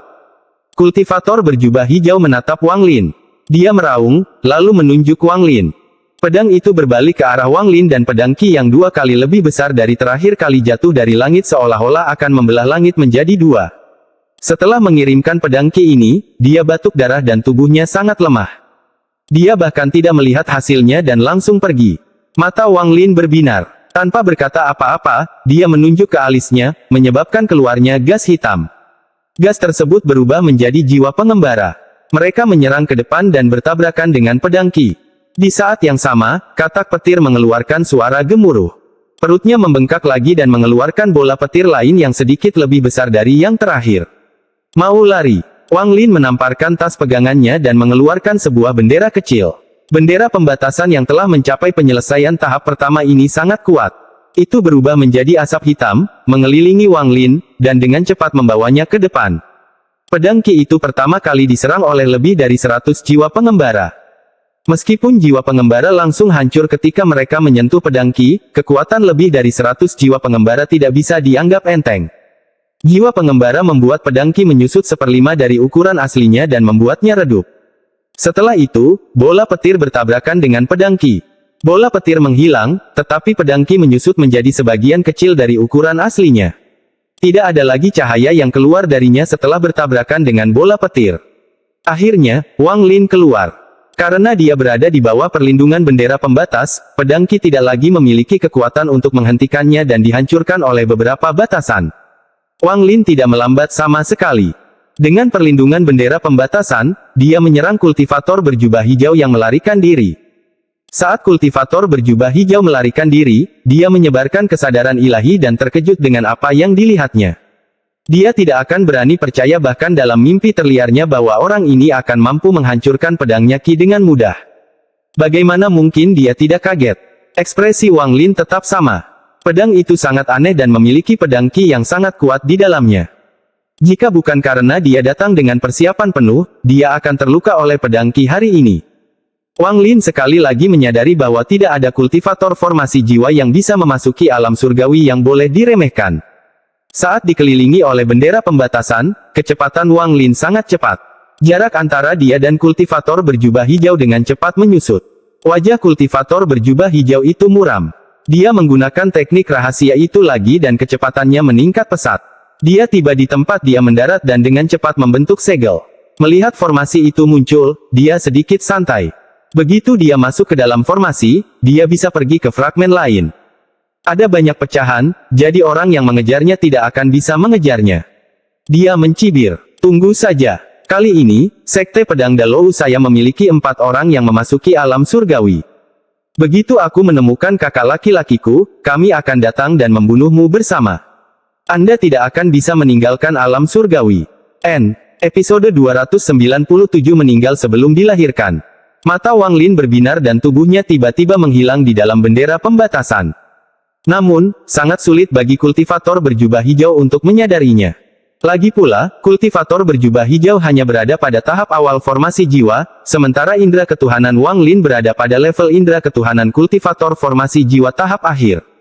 Meskipun keduanya memiliki tingkat kultivasi yang sama, perbedaan antara indera ketuhanan mereka terlalu besar. Inilah sebabnya mengapa Wang Lin dapat mendeteksi kultivator berjubah hijau saat dia muncul tetapi kultivator berjubah hijau tidak dapat mendeteksi Wang Lin sampai dia mendekat. Dia mengambil satu langkah ke dalam formasi sebelum berbalik untuk melihat kabut hitam yang datang ke arahnya. Ekspresi dingin di wajahnya menjadi semakin dingin. Namun, pada saat ini, sosok Wang Lin tiba-tiba muncul di atas formasi, dan saat dia muncul, dia mengeluarkan bel. Wajah kultivator berjubah hijau itu tiba-tiba menjadi pucat. Dia tidak pernah menyangka Wang Lin secepat ini. Jeda ini memungkinkan bel menutupi kultivator berjubah hijau dan menjebaknya di dalam. Setelah itu, Wang Lin melambaikan tangannya. Bendera pembatasan dan bel dengan cepat kembali padanya. Tubuhnya menghilang di udara, dan ketika dia muncul kembali, dia sudah berada di tanah. Kamu tidak akan bisa melarikan diri. Wang Lin dengan jelas berkata, seolah dia sedang berbicara pada dirinya sendiri. Dia duduk di tanah dan tangannya membentuk berbagai segel yang mendarat di bel. Lonceng itu tiba-tiba mulai bergetar, yang menyebabkannya berbunyi. Sebagian besar bunyi dering tetap berada di dalam bel. Setelah beberapa saat, jeritan menyedihkan datang dari dalam. Setelah beberapa saat, suara bel menjadi semakin keras. Selain bunyi bel, terdengar suara benturan dari dalam. Kultivator jelas tidak mau dimurnikan. Dia menggunakan pedangnya untuk menyerang bel. Wang Lin tahu bahwa pedang itu tajam, dan tidak diketahui apakah belnya dapat menahannya atau tidak. Dia mendengus dingin dan tangannya bergerak lebih cepat. Semakin banyak anjing laut yang mendarat di bel, deringnya menjadi semakin keras, tetapi suara dari dalam bel menjadi semakin pelan. Lonceng ini adalah harta ajaib dari dunia kultivasi kuno. Kemampuan utamanya adalah menjebak orang dan kemudian menggunakan serangkaian segel untuk memurnikannya. Lonceng tersebut bahkan dapat memurnikan jiwa asal, tetapi persyaratannya adalah penggunanya memiliki tingkat kultivasi yang lebih tinggi daripada orang yang terperangkap di dalam, atau mereka akan mendapat serangan balik. Setelah seorang kultivator formasi jiwa membentuk jiwa asalnya, kecuali diserang oleh banyak orang sekaligus, sulit bagi mereka untuk mati dalam pertarungan satu lawan satu. Namun, jika kultivator formasi jiwa tahap akhir bertindak, semua itu berubah. Tentu saja, jika mereka sudah sangat lemah, lain ceritanya. Sama seperti dulu, Bongkok Meng sangat lemah dan kemudian ditipu oleh Wang Lin. Pada akhirnya, dia mati di tangan emas Raja Iblis Badai. Saat segel Wang Lin mendarat di bel satu persatu, jeritan menyedihkan itu perlahan melemah sebelum akhirnya menghilang. Wang Lin terus membuat segel beberapa saat sebelum akhirnya berhenti. Dia melambaikan tangan kanannya dan belnya menyusut. Benda itu kemudian terbang ke tangannya dan dia menyimpannya. Dia tidak terburu-buru membukanya karena dia tahu bahwa meskipun kultivatornya telah meninggal, dia pasti telah melakukan semacam pembalasan sebelum kematiannya.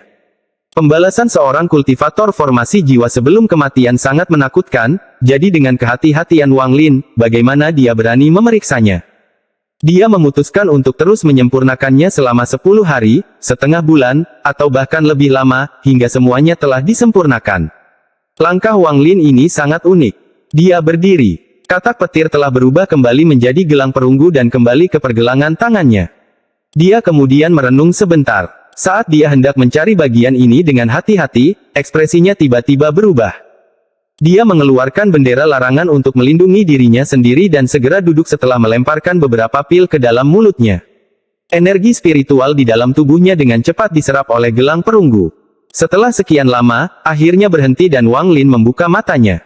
Dia melemparkan beberapa pil lagi ke dalam mulutnya dan akhirnya memulihkan seluruh energi spiritualnya.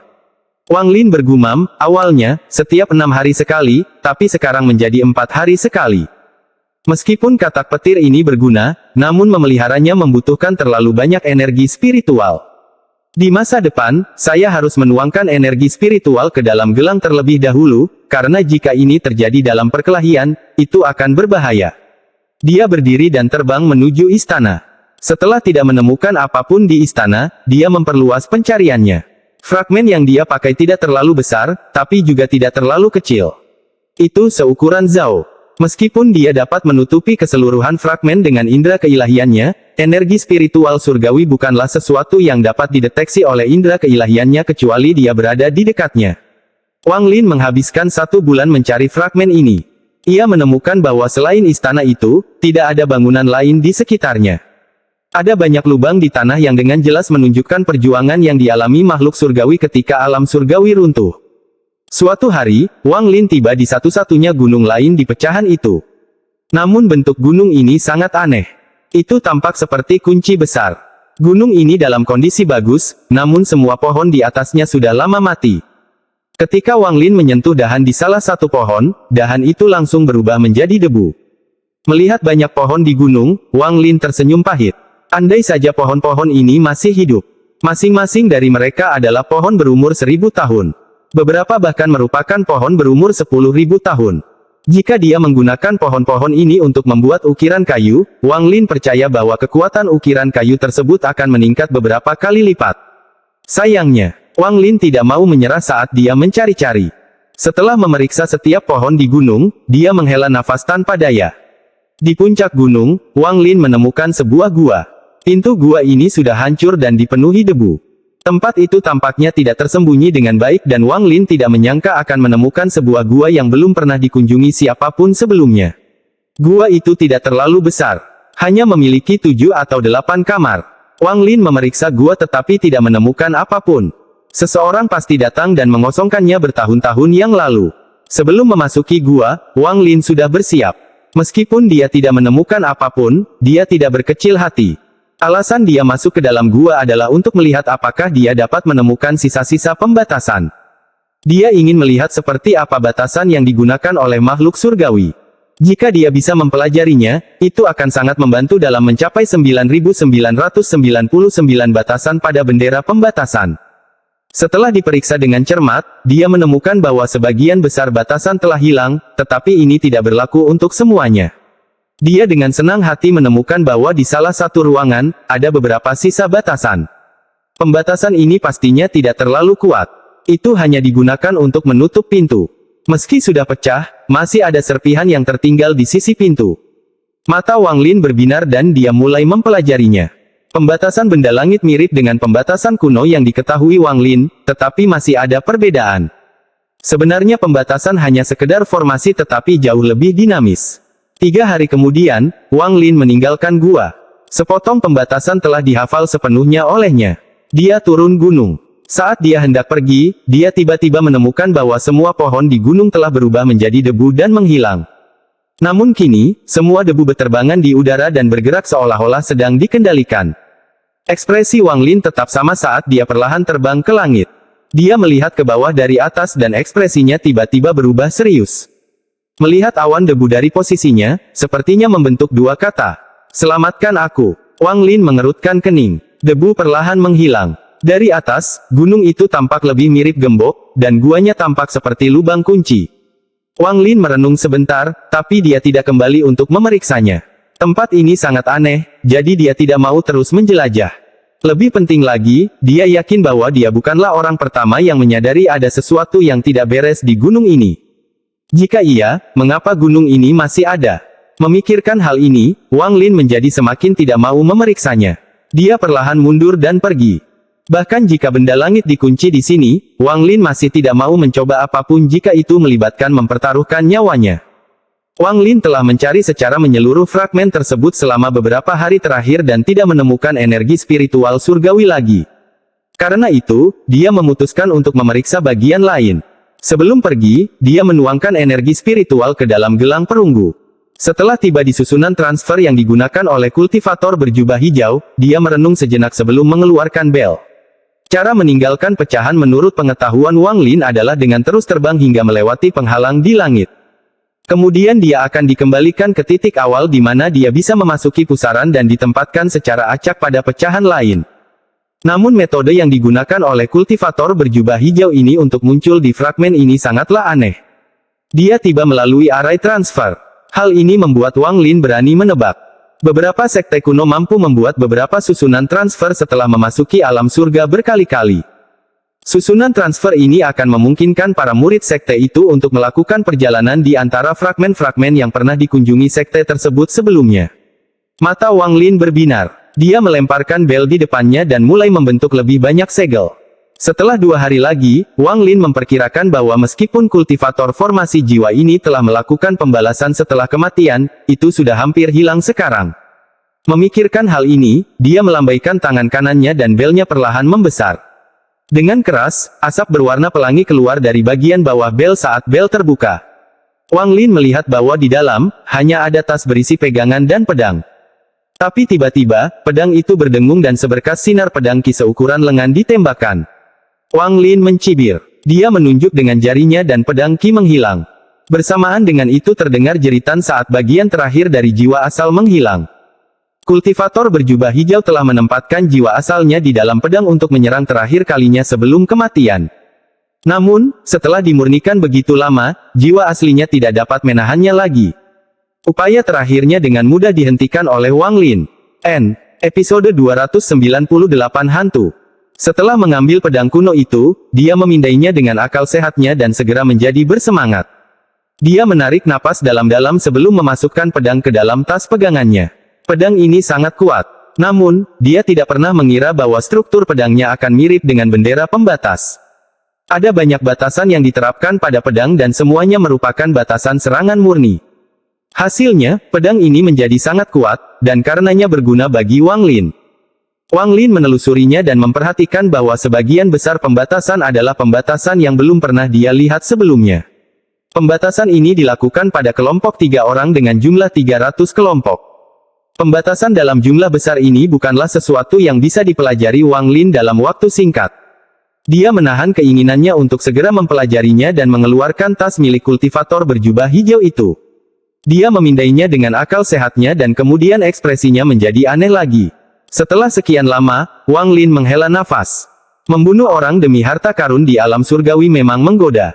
Hanya ada 3 barang di dalam tas pegangan. Item pertama adalah sepotong batu giok. Item kedua adalah kuali pengembalian, dan item terakhir adalah seikat batu roh kualitas terbaik. Ada ratusan batu roh kualitas terbaik. Bahkan dengan kemampuan Wang Lin, dia tidak bisa tidak menjadi bersemangat pada ratusan batu roh berkualitas tinggi. Dia melihat sekeliling dan tidak bisa menahan diri untuk tidak mengejek dirinya sendiri. Sepertinya kemampuanku masih belum cukup baik. Sebenarnya, sulit untuk menyalahkan Wang Lin, karena batu roh kualitas terbaik sangat langka di Suzaku. Tidak banyak batu roh kualitas terbaik di planet tempat Sekte Dalou berasal, tetapi Sekte Dalou adalah sekte tua yang berusia puluhan ribu tahun, jadi tentu saja mereka memiliki persediaan yang cukup banyak. Setelah membaca batu giok itu, dia benar-benar memahami situasinya. Sekte Dalou telah menemukan total 37 fragmen di alam surgawi setelah memasukinya berkali-kali.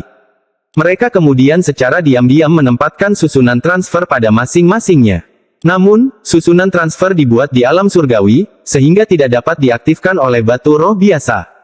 Ini juga mengapa kultivator berjubah hijau memiliki begitu banyak batu roh berkualitas tinggi. Setelah ini, Wang Lin memahami bahwa banyak kultivator yang memasuki alam surgawi berasal dari sekte besar seperti Sekte Dalou dan memiliki susunan transfer mereka sendiri di sekelilingnya. Hanya mereka yang datang ke sini untuk pertama kalinya, atau kultivator mandiri, yang akan terbang dan mendarat secara acak di sebuah pecahan. Mata Wang Lin berbinar saat dia melihat kuali kembalinya. Fungsi kuali ini adalah untuk kembali ke planet asalnya. Jadi jika Wang Lin menggunakan ini, apakah dia akan kembali ke Suzaku, atau ke Sekte Dalou? Wang Lin merenung sedikit sebelum menyimpannya dan memastikan untuk memisahkannya dari kuali kembalinya. Jika dia secara tidak sengaja menggunakan yang salah dan benar-benar dipindahkan ke Sekte Dalou, itu akan sangat berbahaya. Setelah menyelesaikan semua ini, Wang Lin melemparkan batu giok yang dia pegang ke depan dan memindahkannya dengan akal sehatnya. Tiba-tiba, batu giok itu mulai bersinar saat formasi dengan 2 alur muncul. Jelas sekali, kedua alur ini ditujukan untuk batu roh. Tanpa sepatah kata pun, Wang Lin mengeluarkan dua batu roh kualitas terbaik dan secara akurat melemparkannya ke dalam alur. Formasi itu mulai bergerak saat batu giok itu bersinar lebih terang. Gambar peta akhirnya muncul. Gambar ini tidak asing bagi Wang Lin. Itu adalah pemandangan yang sama yang dilihat semua orang saat mereka turun ke alam surgawi, yang sekarang tampak seperti cermin yang pecah. Dalam gambar ini, terdapat 37 fragmen yang bersinar, menciptakan kontras terhadap fragmen abu-abu yang tak terhitung jumlahnya. Wang Lin melihat gambar itu dan mengingat kembali pecahan tempat dia jatuh. Matanya dengan cepat bergerak dan menemukan di mana dia berada saat ini. Tangan kanannya menunjuk ke salah satu pecahan itu. Gambar itu menghilang dan formasi diaktifkan, lalu sosok Wang Lin menghilang. Di salah satu pecahan di ujung alam surgawi, angin sangat kencang dan ada celah besar di langit. Angin dingin bertiup dari celah dan masuk ke dalam pecahan itu. Seolah-olah seluruh fragmen terselubung dalam kekuatan celah tersebut. Tempat ini tidak memiliki gunung. Itu tampak seperti gurun. Tempat ini awalnya memiliki gunung dan sungai, tetapi selama runtuhnya alam surgawi, salah satu harta surgawi jatuh ke sini dan menciptakan keretakan itu. Adapun harta karun itu, hancur setelah menciptakan celah dan berubah menjadi angin kencang yang bertiup melintasi pecahan itu. Pada saat ini, di tengah angin kencang ini, sebuah formasi muncul di langit. Formasi tersebut membentuk pilar cahaya yang menghalangi angin, namun pilar tersebut bergetar hebat. Seolah-olah itu bisa pecah kapan saja. Sosok Wang Lin muncul dalam formasi. Dia melihat sekeliling dan mengerutkan kening. Fragmen ini terlalu berbeda dari yang terakhir dia lihat. Jika yang satu itu dianggap relatif utuh, maka yang ini sudah hancur total. Menurut logika, seharusnya tidak ada alasan bagi Sekte Dalou untuk menempatkan formasi di sini. Wang Lin merenung sedikit. Dia melihat pilar itu bergetar hebat, jadi dia segera keluar dari formasi. Saat Wang Lin keluar dari pilar, dia merasakan angin seperti pedang menerpa tubuhnya. Setelah dia meninggalkan formasi, ia dengan cepat menyembunyikan dirinya menggunakan metode khusus. Hanya ada satu suara yang terdengar, deru angin. Kedengarannya seperti ada banyak orang yang menangis. Saat Wang Lin turun, suaranya semakin keras. Saat dia mendarat di pasir, dia tiba-tiba menjadi waspada. Dia segera berbalik dan melihat di tengah angin menderu, sosok hitam muncul satu persatu. Hati Wang Lin kaget saat melihat sosok hitam itu, tapi akal ilahi tidak merasakan apa-apa. Tanpa sepatah kata pun, dia menamparkan tasnya dan mengeluarkan bendera larangan. Pada saat ini, sosok hitam menjadi jelas, menyebabkan Wang Lin membuat ekspresi aneh. Semua tokoh ini adalah wanita yang sangat cantik. Para wanita mengenakan gaun cantik berwarna pelangi, dan di belakangnya ada sekelompok anak laki-laki yang memegang nampan berisi buah-buahan surgawi dan anggur yang lezat. Ada orang-orang yang berbicara dan tertawa saat mereka berjalan menuju Wang Lin. Wang Lin mengerutkan kening lebih keras. Dia melihat orang-orang ini sedang berbicara tetapi tidak mendengar suara apapun dari mereka. Lingkungan sekitar masih dipenuhi dengan deru angin dan tidak ada yang lain. Lambat laun, orang-orang ini semakin dekat, lalu Wang Lin memperhatikan sosok hitam yang muncul di atas mereka. Sosok-sosok ini adalah para pemuda yang terbang di atas awan. Mereka tampak seperti sedang menjaga para wanita ini saat mereka mengamati sekeliling mereka. Wang Lin menarik napas dalam-dalam dan melepaskan bendera larangannya. Orang-orang itu sekarang ada di depannya. Dia tidak mengelak atau menghindarinya. Dia membiarkan mereka berjalan melewatinya. Salah satu anak laki-laki langsung berjalan melewati tubuh Wang Lin. Setelah sekelompok orang ini berada di kejauhan, Wang Lin tersenyum pahit. Dia sudah menyadari bahwa orang-orang ini tidak nyata. Itu hanyalah ilusi. Dia menduga ada kekuatan misterius pada pecahan ini yang dapat menciptakan ilusi pemandangan dari alam surgawi sebelum hancur. Wang Lin memandang orang-orang yang baru saja pergi dan merasa sedih. Orang-orang itu pastilah orang-orang penting pada masanya, tapi sekarang semuanya lenyap begitu saja, dan satu-satunya yang tersisa hanyalah ilusi. Apa sebenarnya yang terjadi pada alam surgawi hingga menghancurkannya hingga tingkat ini? Pertanyaan ini sekali lagi muncul di benak Wang Lin. Setelah merenung sebentar, dia mengikuti ilusi itu. Orang-orang ini berjalan semakin jauh, hingga akhirnya berhenti di suatu lokasi. Wang Lin melihat dari kejauhan dan tiba-tiba menyadari pemandangannya berubah. Sebuah bangunan tiba-tiba muncul. Ada banyak meja di dalamnya dengan buah-buahan dan anggur diletakkan di atasnya. Ada beberapa orang yang duduk mengelilingi meja sambil berbicara satu sama lain. Sesekali, mereka akan melambaikan jari mereka dan teknik akan tampak seolah-olah mereka sedang berdebat tentang sesuatu. Wang Lin menyaksikan adegan ini dan secara khusus memperhatikan semua teknik yang ditampilkan. Dia menarik napas dalam-dalam. Orang-orang ini tidak menggunakan nyanyian atau segel apapun. Mereka hanya melambaikan tangan untuk menggunakan teknik. Seolah-olah kekuatan surga ada di telapak tangan mereka dan dapat digunakan sesuai keinginan mereka. Salah satu orang tiba-tiba berdiri dan dengan marah meneriaki seseorang. Kemudian tangannya terulur dan menciptakan bola raksasa berwarna ungu. Dia menunjuk ke atas dan bola petir ungu perlahan naik ke langit. Wang Lin mengikuti bola cahaya, tetapi pada saat yang sama, langit cerah tiba-tiba berubah menjadi gelap. Bercak cahaya hitam mengepal dan menghantam bola petir ungu. Bola petir tiba-tiba pecah dan kepalan petir turun tanpa melambat. Ekspresi orang-orang di dalam tiba-tiba berubah. Dua orang merespons dengan cepat dan keluar untuk memeriksa, tetapi tinju yang terbuat dari petir telah turun. Kekuatan satu pukulan itu langsung melenyapkan tubuh semua makhluk surgawi di dalamnya, bersama dengan bangunannya. Hanya dua orang yang terbang mampu melindungi diri mereka dengan cahaya berwarna pelangi. Ekspresi keduanya berubah drastis, dan pada saat ini, pedang ki biru terbang melintasi langit dan menciptakan celah raksasa. Gelombang angin dingin bertiup keluar dari celah tersebut. Tak lama kemudian, sebuah tangan raksasa muncul di langit dan dengan lembut menjepit pedang di dalam pedang biru ki. Pedang itu hancur dan menghilang ke dalam celah, tapi gagang pedangnya tidak hancur. Itu terus terbang melintasi langit. Episode 299 melawan kupu-kupu merah. Kemudian ilusi itu berubah.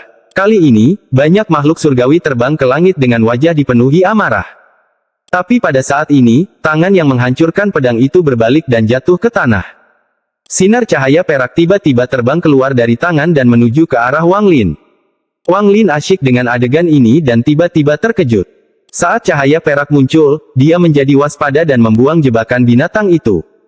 Katak petir muncul, mengeluarkan bola petir, dan bertabrakan dengan sinar cahaya perak.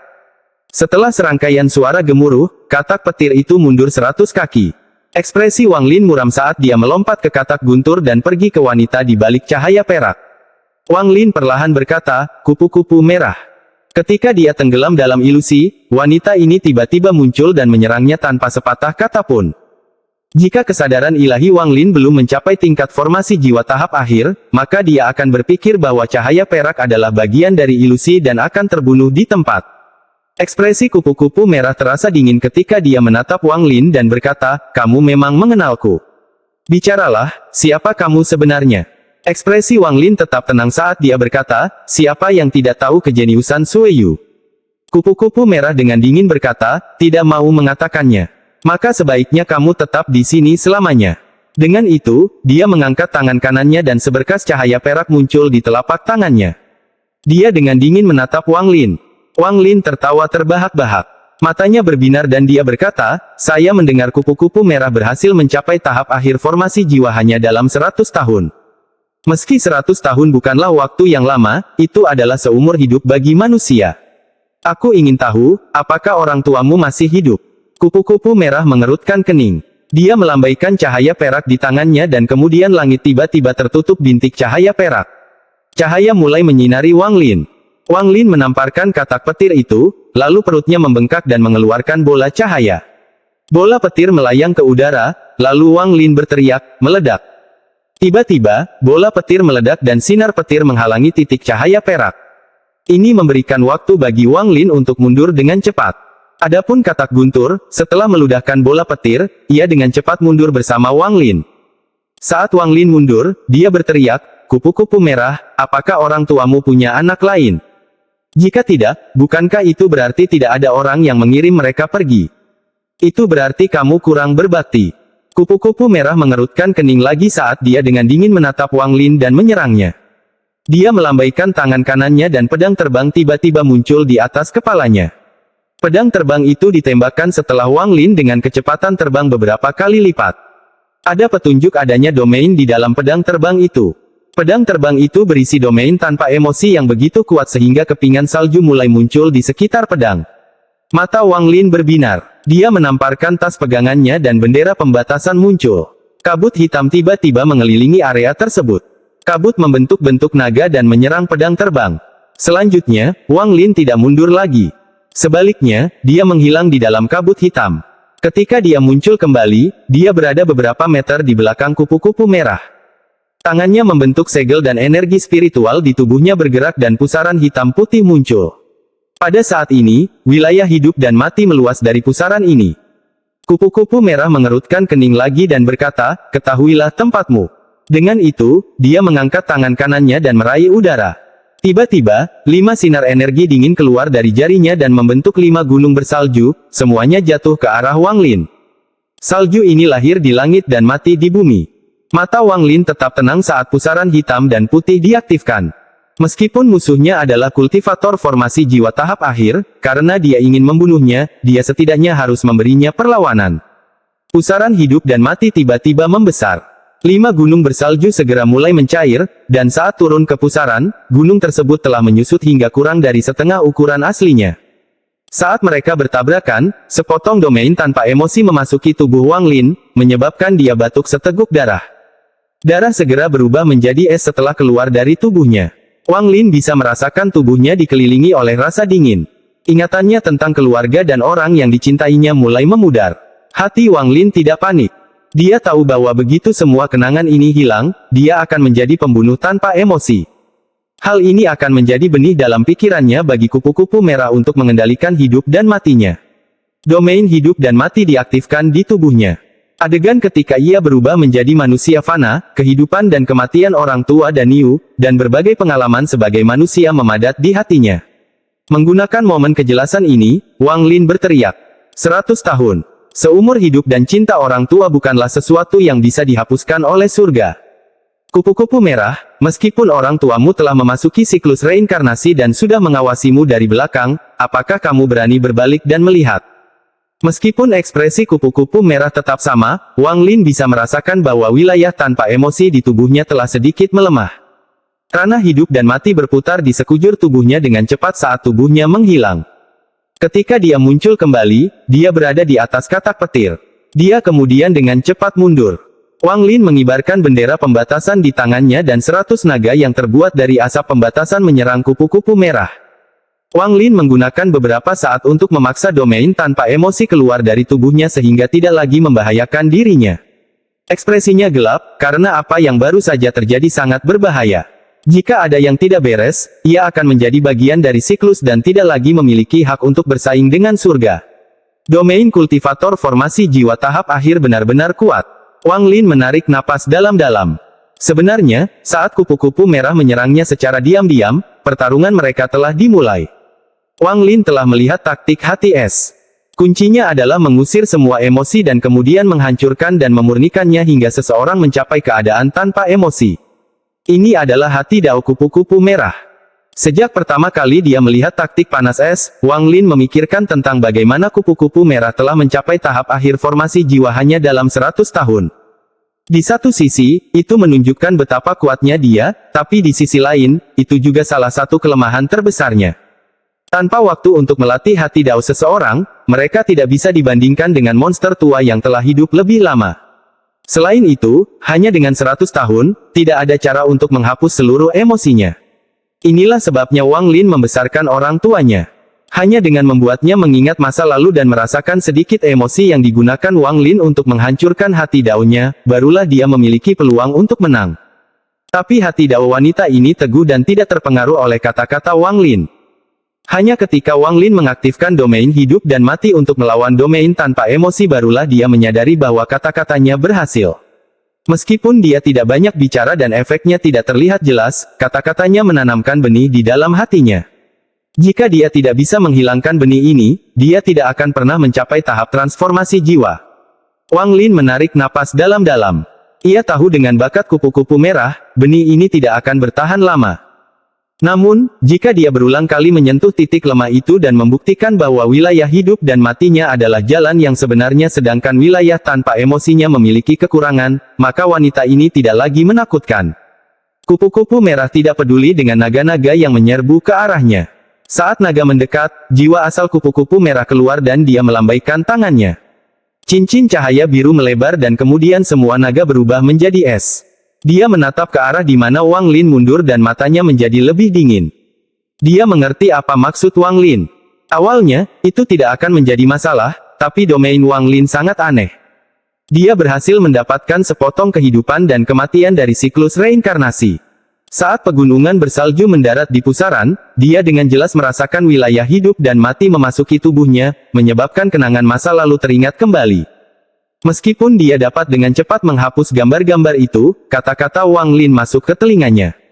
Bahkan jika mereka telah memasuki siklus reinkarnasi, mereka mengawasimu dari belakang. Saat kata-kata itu keluar, ingatan kupu-kupu merah menjadi kacau. Meskipun hanya butuh beberapa saat baginya untuk membereskannya, dia juga melewatkan kesempatan untuk membunuhnya. Seorang kultivator formasi jiwa tahap awal, tapi dia memang menarik untuk mencoba menghancurkan hati Dao saya. Orang ini tidak bisa dibiarkan hidup. Mata Red Butterfly kembali normal dan dia mengejar Wang Lin. Saat Wang Lin berlari, dia melambaikan tangannya dan menyingkirkan katak petir itu. Namun, kecepatan kultivator formasi jiwa tahap akhir jauh di atas kecepatan kultivator formasi jiwa tahap awal. Segera, dia merasakan energi dingin muncul di belakangnya. Wang Lin menarik napas dalam-dalam. Saat dia hendak melarikan diri, pikirannya tiba-tiba menjadi kosong dan dia teringat cetakan tangan raksasa yang dia lihat di istana. Dia mencoba memahaminya tetapi pada akhirnya gagal. Saat dia berlari, gambaran sidik jari itu menjadi semakin jelas di benaknya. Dia tiba-tiba teringat ilusi yang diperlihatkan padanya, khususnya cetakan tangan yang menghancurkan pedang dan turun ke tanah. Ilusi cetakan tangan itu dengan cepat menyatu dengan gambar cetakan tangan dari istana. Di bawah kondisi pikiran yang aneh ini, tubuh Wang Lin tiba-tiba terbang dan dia dengan cepat naik ke langit.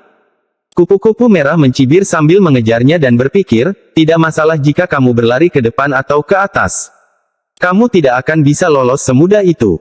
Wang Lin naik ke langit dan tiba-tiba berhenti. Dia melihat ke tanah seolah dia menyadari sesuatu dan dengan lembut menekannya dengan tangannya. Tiba-tiba, langit menjadi gelap dan berbagai aliran energi berkumpul di bawahnya, membentuk telapak tangan raksasa tepat di bawah Wang Lin.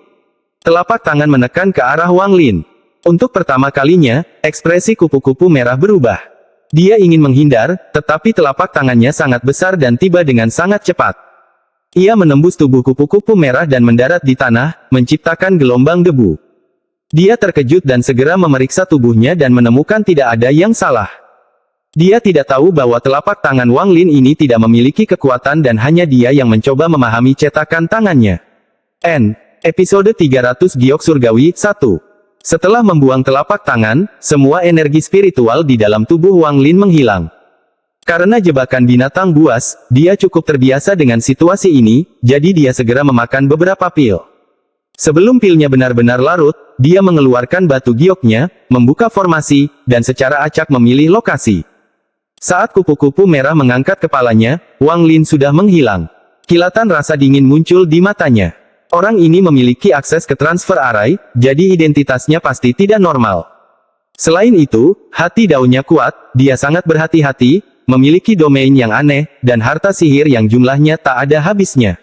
Dia pasti murid paling elit di negara kultivasi peringkat 5. Mata kupu-kupu merah berbinar saat dia berbalik dan terbang ke kejauhan, mencari energi spiritual surgawi. Wang Lin tidak hati-hati memeriksa bagian yang dia datangi kali ini. Dia secara acak memilih satu. Ketika dia tiba, dia terkejut. Fragmen ini seperti dunia api dengan lava menutupi tanah. Dari waktu ke waktu akan ada gelembung-gelembung panas yang pecah dan menebarkan bau yang menyengat. Langit gelap, dan sesekali, celah ruang akan muncul. Wang Lin melayang di udara saat dia melihat sekeliling. Fragmen ini sangat berbeda dari dua fragmen lainnya yang pernah ia gunakan. Fragmen ini sepertinya siap runtuh kapan saja, terutama karena celah ruang di langit yang terlihat seperti mulut iblis. Wang Lin mengerutkan kening. Dia tidak tahu mengapa susunan transfer Sekte Dalou semuanya diatur pada fragmen berbahaya ini. Apakah ini berarti semakin berbahaya pecahannya, semakin banyak pula energi spiritual celestial yang dimilikinya? Wang Lin terbang keluar dari susunan transfer dengan pertanyaan-pertanyaan ini di benaknya. Dia menyebarkan indera ilahi saat dia terbang ke bawah untuk menghindari keretakan ruang. Semuanya baik-baik saja sampai dia berada 100 kaki dari tanah dan celah ruang diam-diam muncul di sampingnya. Wang Lin terkejut karena akal ilahi tidak menyadarinya sama sekali. Namun, dia bukanlah orang baru di dunia kultivasi, jadi dia bisa bereaksi dengan cepat. Saat celah spasial muncul, dia mampu memaksa tubuhnya untuk bergerak ke samping. Keretakan muncul dengan cepat tetapi menghilang dengan cepat. Hampir pada saat ia muncul, ia menghilang. Dahi Wang Lin dipenuhi keringat dingin saat dia melihat ke sampingnya. Sebagian besar pakaiannya telah hilang seolah dimakan. Dia dengan hati-hati melihat sekeliling. Pada saat ini, besarnya bahaya dalam pecahan ini bisa menyamai tanah dewa kuno. Munculnya keretakan ruang itu terlalu menakutkan. Wang Lin bahkan tidak bisa mendeteksinya sebelumnya. Wang Lin merenung sedikit sebelum turun perlahan. Dia menghabiskan 1 jam penuh untuk menuruni ketinggian 100 kaki itu. Posisi ini merupakan ketinggian yang relatif aman. Tidak banyak celah ruang yang muncul pada ketinggian ini dan panas dari lava tidak terlalu kuat. Tapi kehati-hatian Wang Lin tidak berkurang sedikit pun saat dia perlahan bergerak maju.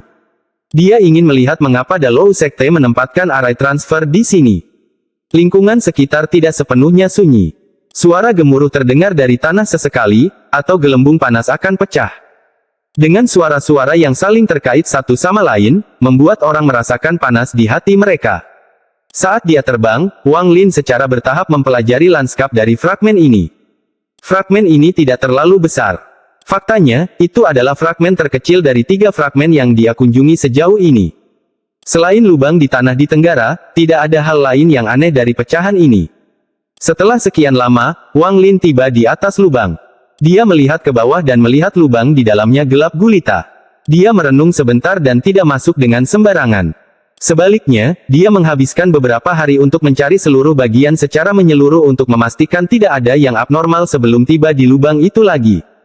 Matanya berbinar, dan saat dia hendak masuk, sebuah cahaya muncul di langit saat susunan transfer muncul di udara. Wang Lin mengungkapkan ekspresi gembira.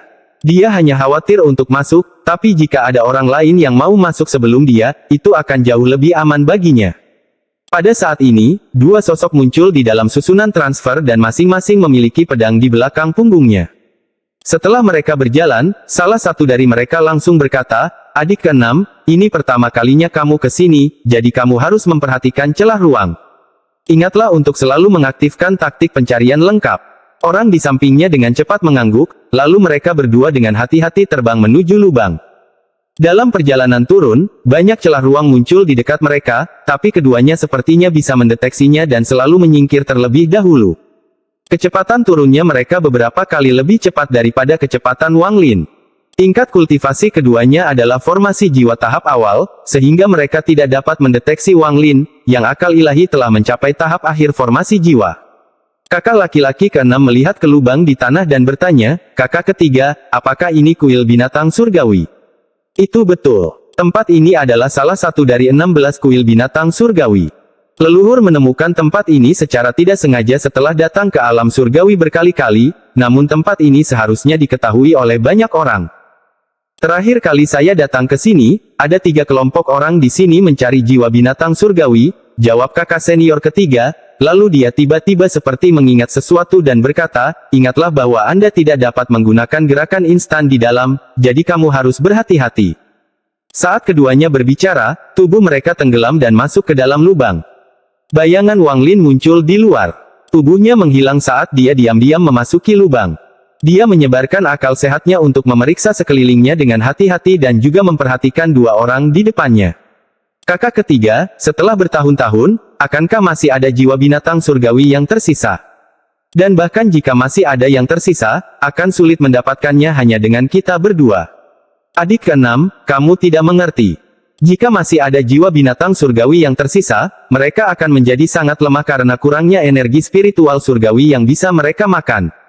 Begitu kami menemukannya dan membawanya kembali ke sekte, kami akan melakukan perbuatan besar untuk sekte tersebut.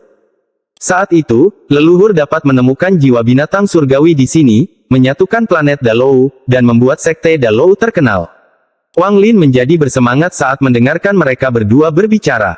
Meskipun dia tidak tahu apa itu kuil binatang surgawi, berdasarkan nama dan apa yang mereka berdua katakan, dia punya tebakannya sendiri tentang apa itu. Tempat ini seharusnya menjadi rumah bagi makhluk surgawi di alam surgawi. Tidak semua makhluk surgawi mati dalam bencana tersebut dan beberapa masih terus berkembang biak. Inilah mengapa tempat ini memiliki susunan transfer. Mata Wang Lin berbinar saat dia mengikuti di belakang mereka. Lubang ini tidak terlalu dalam, jadi mereka segera mendarat di tanah. Keduanya dengan cepat terbang ke depan setelah mendarat. Wang Lin menyebarkan akal sehatnya dan terkejut. Tempat ini adalah gua yang sangat besar. Strukturnya seperti sarang lebah dengan banyak pintu masuk. Dia merenung sedikit sebelum terbang menuju salah satu pintu masuk. Pintu masuk ini persis dengan yang dimasuki dua orang sebelum dia. Saat dia terbang, dia tiba-tiba berhenti ketika dia melihat dengan indera ilahi bahwa dua orang di depannya telah berhenti sekitar 100 kaki di depannya. Di depan keduanya ada patung batu setinggi sekitar belasan kaki. Patung batu ini adalah patung binatang mirip burung yang sangat besar. Saat itu, leluhur menemukan jiwa binatang surgawi di sini. Saudara seperguruan junior, lindungi aku selagi aku mengumpulkan energi spiritual surgawi di sekitar sini.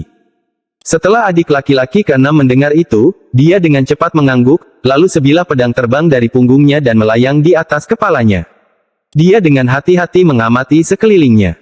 Jika ada yang aneh, dia akan segera menyadarinya. Kakak laki-laki ketiga memandang adik laki-laki keenam dengan ekspresi puas dan menarik napas dalam-dalam. Setelah menggunakan beberapa teknik yang tidak diketahui, pembuluh darah di tangannya muncul saat dia mendorong patung batu itu. Setelah serangkaian suara gemuruh, patung batu itu didorong ke samping dan wajahnya menjadi pucat. Dia segera mundur beberapa langkah dan menggerakkan tangannya, lalu hembusan angin muncul dan bertiup ke atas patung itu. Patung batu itu bergerak lagi, memperlihatkan lubang seukuran kepalan tangan di tanah. Sepotong energi spiritual surgawi keluar dari lubang tersebut. Orang ini dengan cepat menamparkan tasnya dan mengeluarkan labu hijau kecil. Energi spiritual surgawi dengan cepat diserap oleh labu tersebut. Adik keenam, panen kali ini lumayan bagus. Ada cukup energi spiritual surgawi untuk membentuk dua potong batu giok surgawi, satu untuk kita masing-masing, dan cukup untuk memenuhi persyaratan minimum yang ditetapkan oleh sekte tersebut. Kakak laki-laki ketiga tertawa sambil perlahan mendorong patung batu itu kembali ke tempatnya. Adik laki-laki keenam mengangguk, melihat ke arah labu tersebut, dan bertanya, itu pasti labu pemurnian jiwa. Kakak ketiga mengeluarkan pil dan menelannya. Dia melambaikan labu di tangannya dan dengan bangga berkata, itu benar. Ini adalah salah satu dari 3 labu pemurnian jiwa yang dimurnikan secara pribadi oleh leluhur. Dengan ini, seseorang dapat dengan cepat mengumpulkan energi spiritual surgawi dan tidak perlu membuang waktu untuk menyempurnakannya. Wang Lin melihat pemandangan ini dengan akal ilahi dan perhatiannya tiba-tiba beralih ke labu. Labu ini adalah harta yang sangat berharga. Jika dia memiliki ini, itu akan mengurangi jumlah waktu yang dibutuhkan untuk memurnikan energi spiritual surgawi dan memungkinkan dia mengumpulkan lebih banyak lagi. Dia tersenyum dingin. Dari penampilan keduanya, mereka berasal dari sekte Dalou. Karena dia telah membuat marah sekte tersebut, dia mungkin juga menemukan cara untuk mencuri harta karun itu. Keduanya adalah kultivator formasi jiwa tahap awal, meskipun saudara junior ke-6 baru saja mencapai tahap formasi jiwa dan kultivasinya belum stabil. Namun, mereka berdua pasti punya sesuatu yang disembunyikan, jadi Wang Lin tidak bertindak sembarangan dan menunggu saat yang tepat. Keduanya berbicara sebentar sebelum terbang menuju pintu masuk gua. Tempat ini dipenuhi dengan liku-liku. Jika Wang Lin tidak mengunci akal ilahi pada mereka, dia akan kehilangan mereka. Setelah mereka berdua berpindah dalam waktu yang lama, kakak laki-laki ketiga berhenti sambil menatap ke kejauhan dengan ekspresi aneh di wajahnya. Di kejauhan, ada sesosok mayat bersandar di dinding. Ada bola cahaya di tangan mayat yang memancarkan gelombang cahaya lembut.